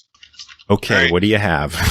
First off, the trailer for Mortal Kombat finally got released today. That was a good trailer. After they released the character posters the other day, there's still a lot of speculation as to who the new guy is. A lot of people think he's going to end up being Johnny Cage. But yeah, I don't know. The thing is that speculation I read before they released the trailer, so I don't know. I just don't know where the new guy fits in. It seems kind of odd. I'm looking forward to it. It looks like it'll at least be a good action movie. Yeah, they are not running away from the R rating. That trailer was gory as fuck. Oh yeah, yeah. Ripping Jax's arms off was pretty nice. Yeah, that was pretty cool. And then I appreciate the fact that Sony announces that Kano is on their team. Are they just not even going to pretend that we're getting a heel turn here? See, the thing is that I think the audio was kind of they were just reading off the different people, and I don't think she was actually saying that he was on their team. I think it was just we're announcing Kano. Yeah, they're just saying their names like they were Pokemon. Kano. Kano? Zero sub. What other news you got? So there's that. Metal Gear Solid, the board game, has been canceled. So pretty much IDW who was publishing it, just straight up canceled it back in December 2020. The guy who created the game, he has gotten back the rights to the design, and will be exploring getting the rights from Konami, but nothing is guaranteed, and it's not even guaranteed that the board game will come out under a different name. So there's that. Microsoft announced a new program that is going to help devs make games more accessible. Yeah, I figured Cole would bring that up, but yeah, we know what happened there. Yeah, so pretty much what it sounds like is that they send footage. I don't know if they send the game or if it's just they send footage or like instructions and all this kind of stuff, but essentially they have a team of accessibility experts who will then send back notes to the game devs, and then they can, help improve the accessibility of the game, which I think that sounds like a really awesome program to have. Hey, anything that gives more accessibility options in games is good. Yeah. You mentioned Microsoft. We might as well mention that they announced FPS boost for select titles with backward compatibility. Oh, yeah. Everyone was hyping up a backward compatibility announcement, and I was hoping it meant the restart of the program, but now all they're doing is just like beefing up existing games to take more advantage of the Series X and Series S hardware, which is cool. But, 50-cent blood on the sand still isn't playable on Xbox One, so fucking fix that shit. What are you fucking doing? That game is awesome. I was going to say, it's just like, I know some people might view that comment in jest, but I actually played that game as well. And I was surprised how good it was. Yeah. Like, it had no business being that good. Because I do remember the first game, Bulletproof, and it was meh. But yeah, Blood on the Sand was surprisingly good. Yeah, we need that playable. Or give us a remaster. Come on. Come on. All right, what else, Jacob? Ultimate Collection. Pedro Pascal's been hired to play Joel in the HBO series based on The Last of Us. In case that matters to anybody. You're the only one who cares about TV and movie news. Okay. Dota. I wonder if the show will also be boring and disappointing. Also in TV movie news that Joe definitely won't care about, Dota is getting an anime series on Netflix. Ooh, yeah, I care about it. I'm fully on board for that one. It's Dota and anime, your two most favorite things. Yeah. So, at 1,000. And then pretty much I just got two other things. Robert Altman, who was the CEO and chairman of ZeniMax, passed away. That's old news. Okay, I didn't know if it had been covered. Also, it wasn't old news. I mean, it was announced on the 11th, so I didn't know if it had been covered last one. Ago. It was covered like 2 weeks ago when he died. Well. Yeah. You gotta get your shit together, Jacob. Pay attention to the show. Right. No. If I'm not on, I don't pay attention. And even then, that's kind of questionable. True. And then the other one is Stan Lepard, who is a composer for a number of video games like Halo Reach, Halo ODST, Crimson Skies 1 and 2, Shadowrun. He passed away as well. So, also worked on Microsoft Encarta. Really? Yeah. So yeah, that's pretty much all the news. Unless we want to discuss All Your Base or Belong to Us, being 20 years old now. No, I feel old enough to wait. Is Tim any news from you, or should we move on to the reviews? Hold on. Before we discuss, ask Tim about that. Going back to like how old you feel with that announcement. So I shared the Ars Technica article about how the meme was turning 20 years old. I shared it with a bunch of my coworkers who are all younger than me. And I just want, like, they're all just like, yeah, I don't know what this is. I was 6 when this came out. I'm like, fuck. Yeah, we're old. Yeah, RaiderBiz shared some news that Bungie is expanding its studio headquarters, and they're going to be expanding into non-Destiny games. Yay. Yeah, let's get to reviews. We got 3 games to talk about tonight. Are you guys ready? Yes. Yeah, I guess. All right. My body is ready. Your body is ready for SNK versus Capcom, the match of the Millennium, developed and published by SNK, released February 17th on the Switch for $7.99. SNK and Capcom brought their best fighters together for a fighting game extravaganza. It's the dream collab that can fit in your hands. Tim, tell us about SNK versus Capcom, the match of the Millennium. Oh my God, this game. Holy shit. This game. The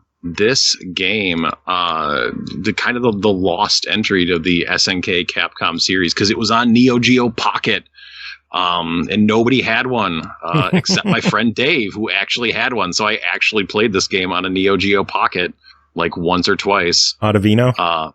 Yep, Dave Ottavino. He's got to come back on soon. It's been too long. He's been kick his ass first. Yeah, I'm sure he'd love that. I think Dave Ottavino loves it's an ass whooping. Mess up his hair for us. Ooh, man. Ultimate sin. Throw some Gorilla Glue into it, apparently. So yeah, this game was only on Neo Geo Pocket. Obviously, it is coming out as part of this kind of series of Neo Geo Pocket re-releases on the Switch. First time the game has been available on something else, in a legally distributed format. And I mean that cartridge will run you if you're trying to get it for Neo Geo Pocket, like the actual cartridge. That it is not cheap. So $8, you're already way ahead of the game. So yeah, this was the first SNK versus Capcom game, preceding even Capcom versus SNK, which came out I think actually in 2000. This came out at the end of '99. Both of them themed around the match of the Millennium, or the Millennium fight, as it were. And this game, I remember it being a really cool portable fighting game, at the time. It was probably easily the best portable fighting game at the time. There was certainly not that much competition in the space. I mean, now as it is on the Switch, you just have fucking Mortal Kombat on there, like whatever. You don't have so much of the fighting game specifically designed for a portable space, as they were back then. But this is still a pretty cool game. So Neo Geo Pocket. So yeah, it's SNK characters versus Capcom characters, and by Capcom characters they mean mostly Street Fighter characters. There's a couple characters from Darkstalkers, but it's mostly Street Fighter guys. On the SNK side, it's a mix of some King of Fighters, some Fatal Fury, some Samurai Showdown. Athena is in there. There's some unlockable characters on both sides that you can unlock by just playing the game, earning points. And the Neo Geo Pocket is a is a 2-button system. You got your A and you got your B. So how does that work? Old school. So the way they kind of made that work is you still have heavy and light attacks, and it depends on how long you press the button. And you really got to give it the light tippy tap if you want the light attack to come out. It's a feel thing. It's a thing you can get used to. It is not ideal. I think in an ideal world, in a I guess a more thorough port, they probably would have broken out those button presses to 2 other buttons on the Switch. But since this is just like a straight emulation of the game, that does not happen. But it's workable. It's fine. You just got to get used to it, and I think it works for the most part. The characters are really well designed for a portable game. Like, they're kind of chibi, I guess. They have really pronounced heads and fists and feet to make them, what stand out on what was not a backlit screen at the time. It's a distinct enough art style. I mean, there was like literally a game that came out called Pocket Fighter or something like that is actually out on the Switch that emulates this art style, so like it definitely had a distinct style to it. Pocket Fighter is a different game. That's a Capcom game. Anyways, it also looks like Pocket Fighter, that Capcom game. Anyways, I thought that was what you were talking about. No, there's another one. I don't remember what it's called, but like there was a more recent game that specifically ate this style. And the feel of it is still pretty good. Like, characters have like their full set of special moves. They're decently well animated. They have super attacks. There are like different stance types you can pick for your characters, like attack oriented ones or a counter oriented one, and they give your character different properties and different meter properties. You can play the game as a like one-on-one fighter, as a team fighter, or as a larger team fighter. I guess I should say, as like 1, 2, or 3 characters. So if it's just one character, then it's just, single one-on-one fights. If you go with a team, then you can actually actively tag in and out, which was also a crazy thing for like any video game in the year 2000. Like fighting games that had tag in the arcade did not have tag at home unless you had a RAM cart stuck in your Saturn, basically. And on the Dreamcast, like, yeah, it also worked. But I guess, sort of straddling that moment in video game transitions, like it was not very common.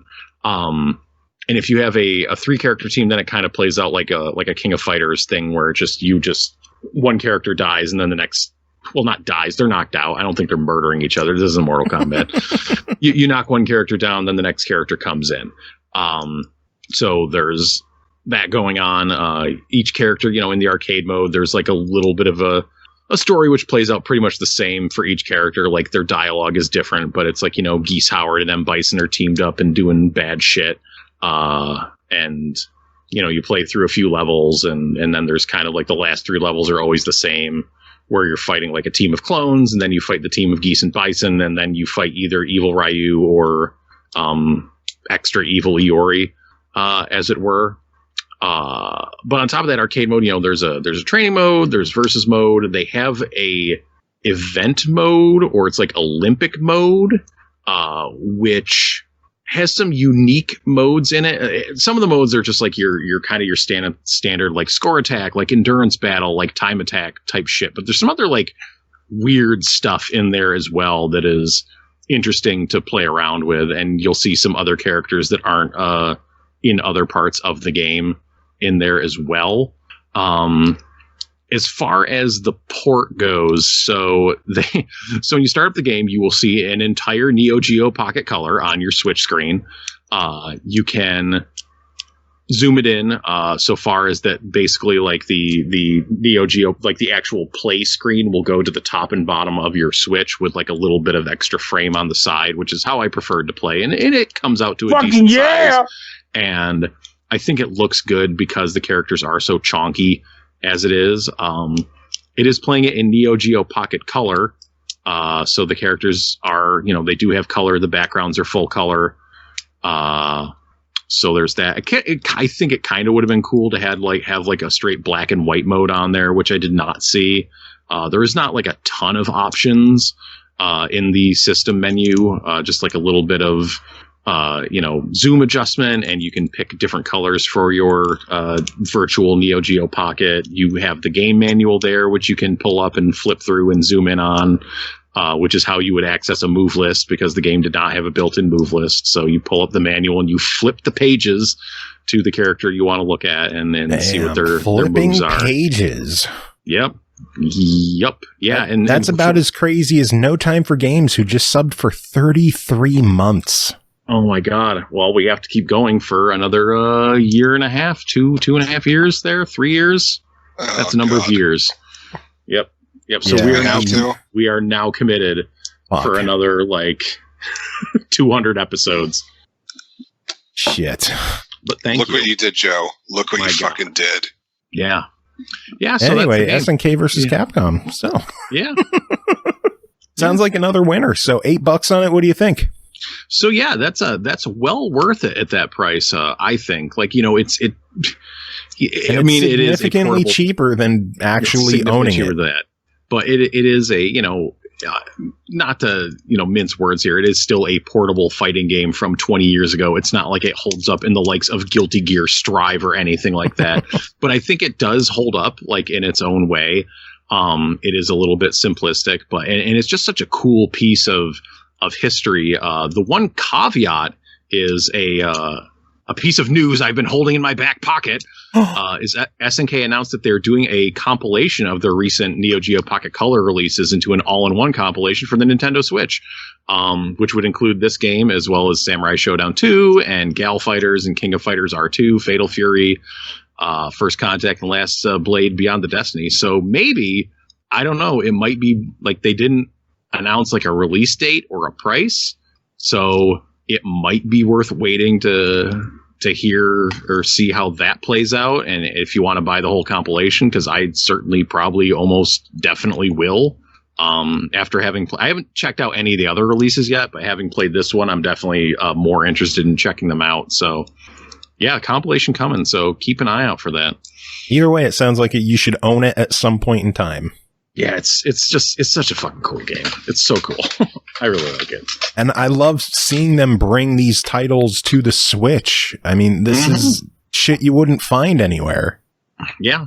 The cool. only other way is if you can, if Analog puts out more pockets for pre-order, and then you get the cartridge adapter, and then you get a cartridge, and at that point you've spent like $400 to play this. And instead you could just pay Spend $8. Yeah. If you already own a Switch. And if you have to get a Switch, well, it's a still light is cheaper. $200. You're still saving money in the end, no matter what you do.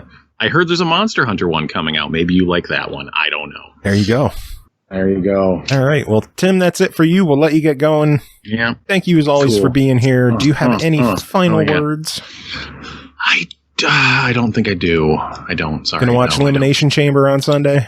No, I'm not. Nope, sorry. Maybe, I guess, depending on what my evening looks like. I might, but probably not. I'll be down for WrestleMania when that rolls around, though. Nice. For sure. Alrighty. Cool. Take it easy. Catch you later. Yep. Bye. Bye. Later.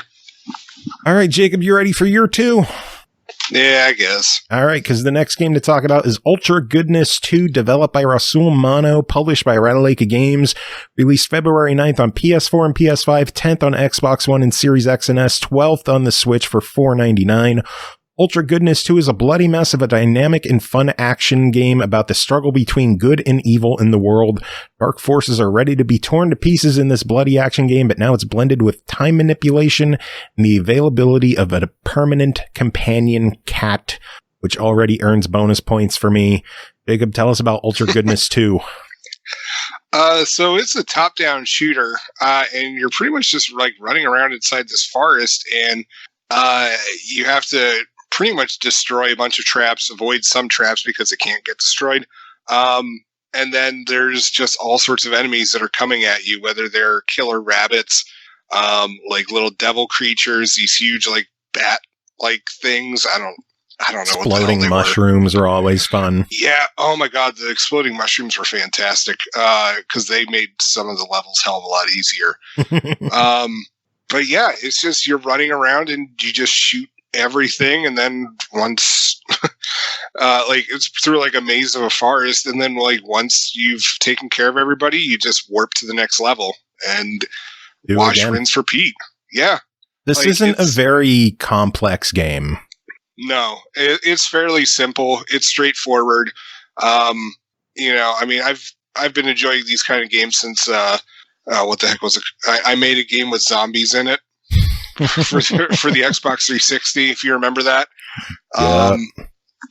But, yeah, it's just a game with zombies in it. That's a game that we need on. That's a game that we need on Xbox One and Series X. But yeah, it's just you just run around and you do that. That's really all that there is to it. Like I don't know what else to say about it. It's a lot of fun. It's how much do they want for it? $5. $5, totally worth it. I mean, yeah, I can agree with you on that. It's a simple, straightforward game. It's cute. It's bloody, but it's not like M-rated bloody. It's cartoon bloody. So yeah. It still might not be good for kids, but yeah, because Joe had to, because I believe Cole was supposed to review this. Cole and Chris. Oh, well, wow. Okay. Well, basically, so anyone who was around to talk about it was going to review this one. Yeah. So then today you got me a copy to review. And initially I was just like, oh, well, can I, I don't know if I'll have enough time, can I play this around my kids? And you're like, no. I wholeheartedly agree with that assessment. Yeah, this is not appropriate for kids. But at the same time, yeah, it's not Mortal Kombat levels of gore, but it's a bloody good time. Fucking hate you so much. Final game to talk about tonight is called Kick It Bunny, developed and published by DillyFrameGames. It released February 18th on Xbox One for $9.99. Solve block puzzles in the bunny world by kicking it, but keep in mind sometimes it can be difficult. You can play the game alone or with friends. Jacob, tell us about Kick It Bunny. Hey, I want to point out, Jacob, you requested this one. Yeah, I did. Tell us about Kick It Bunny. Are we allowed to tell people about my request or no? What do you mean? Like what you had initially told me? We covered a DillyFrame title on the show a while back, and it wasn't the greatest game. It was clunky. It had issues. I don't know how the rest of the games have been, but it's, tell us what your thoughts were. I was warned that. And so I'm just like, all right, yeah, whatever. Like, the 30 seconds I had seen in the trailer looked okay enough. So pretty much you are this bunny that is on this tropical island area, and you have to put all these puzzles together all over the island. There's 50 of them. Okay, and they all range from, generally easy to pretty difficult. And the only way that you are able to put the puzzles together is by having your little rabbit guy or girl, I don't know, your little rabbit, put them together by kicking them. And so your rabbit has to move around and kick, and the controller has a force feedback of vibration every single time you kick, and this cannot be turned off. Oh.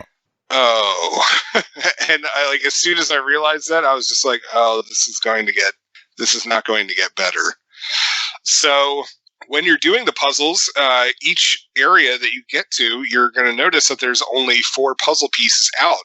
And that's because you have to move them off of the platforms to bring out all of the other puzzle pieces. So when you initially start, you don't even have all the pieces together. And then on top of it, depending on where you're at, some of the animals will start being a dick to you, and they'll just kick you randomly away from the arena. Like the alligators are the worst offenders on this. And it's just, they just pick on you for no reason whatsoever. And the thing is that if you retaliate by kicking them, all they do is just bring in their friends, and they'll just keep coming until they've kicked you. And then they'll come back 3 minutes later and kick you again. And so you have to go get all of the puzzle pieces out, start looking and figuring out where all of them might go, while also evading these dickhead animals all over the island. And these dickhead animals. So initially I was just like, okay, it's a little bit of a challenge. It's a weird gimmick, but okay, I'll deal with it. The graphics are not great, to say the least. And I showed my wife, what I was playing, and she was just like, oh, the world in the original Spyro game, for PlayStation, that had a bigger world, and also it was more detailed. And I was just like, yeah. So it's just and it's one of those things you have to see it to believe it. The character's walking animation, it looks like a previs that you see a behind the scenes for a CGI movie of when they're just having the characters just walk as they're trying to determine how the scene's going to play out. It looks like that. The rabbit's feet don't look like they're actually touching the ground. The run animation is pretty much just the character is just sped up. It's just the walking animation just slightly quicker. So he's not really running; he's speed walking all over the island. I did appreciate the exploration aspect of it, and it was fun looking at all the other different animals. But like, it's just not fun. Like, I don't know how else to put it. It's just like, it sounds like it just didn't improve much from the other bunny games that have come out. I know there's been a few of them on the Creators Club, and they've been like making their way over to Xbox. I haven't played them, so I can't comment on them outside of the first game, but I really didn't enjoy my time with it, and it sounds like you didn't either. No, and it's the whole puzzle aspect of it is just such an odd choice to only make certain puzzle pieces available at any given time, and then so you literally have to kick the other puzzle pieces off of the platforms just so the other ones will generate. And it's like, why wouldn't you just have them out all at the beginning? Like, it just doesn't make sense. I don't get it, and it's just not good. So, well, $10, I need a verdict. Absolutely not. I wouldn't even recommend this on sale. Well, maybe if it's $2, I might pick it up. I pick up everything for $2. You are a whore. I am. Thank you for noticing. Just like, it's hard not to notice your whorish ways. But yeah, it's just, no, this is not good. Like, there's just no two ways about it. Oh, well, that is it for this episode. So we don't have time? Fuck it. Do it. Yeah. One more game to talk about. You wanted to talk about this one. What is it? Star Wars Episode 1 Racer. Heck yeah. Because it was on sale for like half off a few weeks ago, and it rekindled my teenage years. So Star Wars Episode 1 Racer, available on, I believe, all platforms. I should look up how much it costs. Do you remember how much it was? I think it's $15. Cool. So tell us about the game. So pretty much, if you had a Nintendo 64 around the same time that Episode 1 came out, like, you knew about this game. I mean, it was the absolute tits. It was a sneak preview behind Episode 1, but also, delve more into the ever-growing Star Wars universe at the time. And so it's pretty much just, like, if you saw Episode 1, the famous pod racing scene, which, is kind of like Ben-Hur's chariot races. Pod racing is just 2 jet engines with a little spot for your guy to hang out in, strapped to it. And it's very fast, very dangerous. You're going through canyons, or going underwater. You're going through mining shafts, because pod racing is a tad illegal in most areas of the galaxy. And so it's really just high-speed racing. So this was originally an N64 game, correct? Originally released on N64, got PC, Dreamcast, and I want to say PlayStation. I think it got PlayStation. I know the sequel got released on PS2. But yeah, and also it was out on Game Boy Color, which I used to play the hell out of. So no time for games. I'm trying to forget that they made an Episode 1 of Star Wars. Shots fired. I'll be honest. I'm at the point where I would take Episode 1 over Episode 9.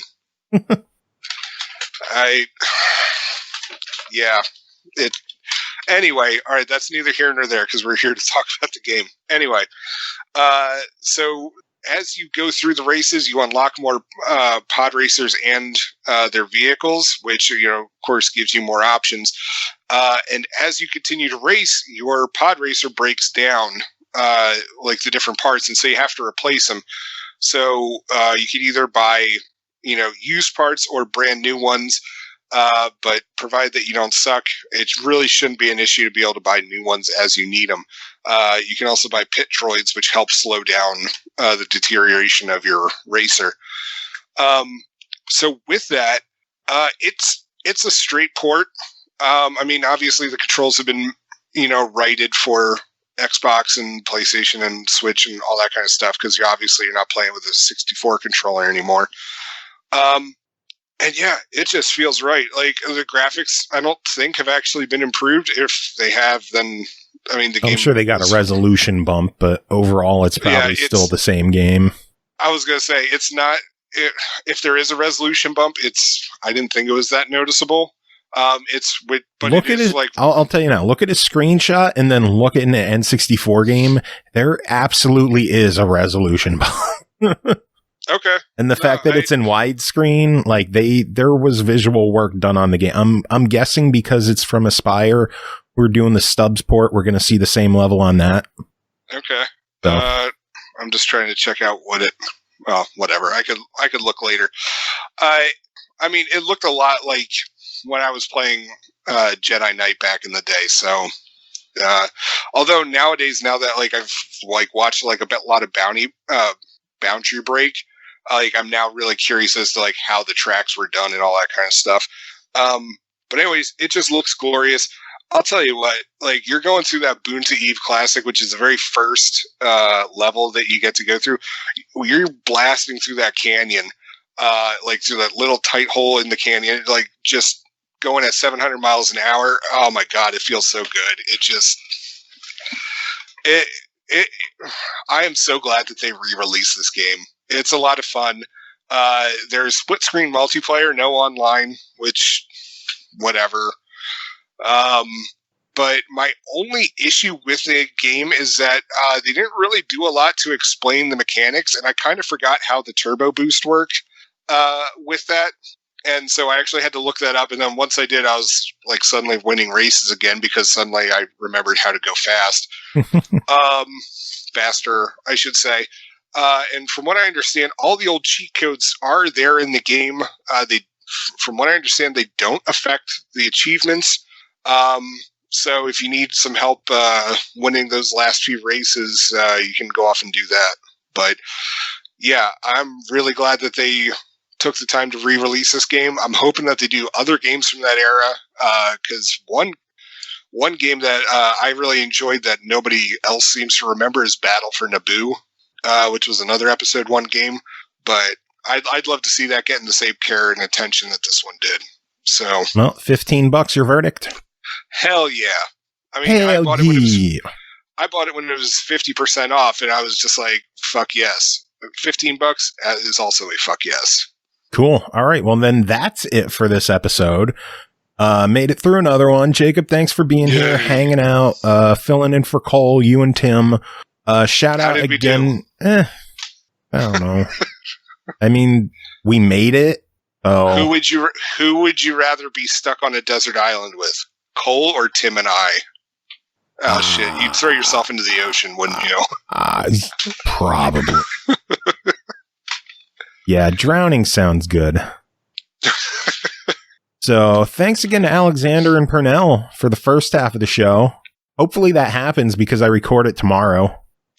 Fingers crossed. No, not tomorrow. On Saturday. I don't even know what fucking day it is. I'm ending this show. Good night, everyone. Bye.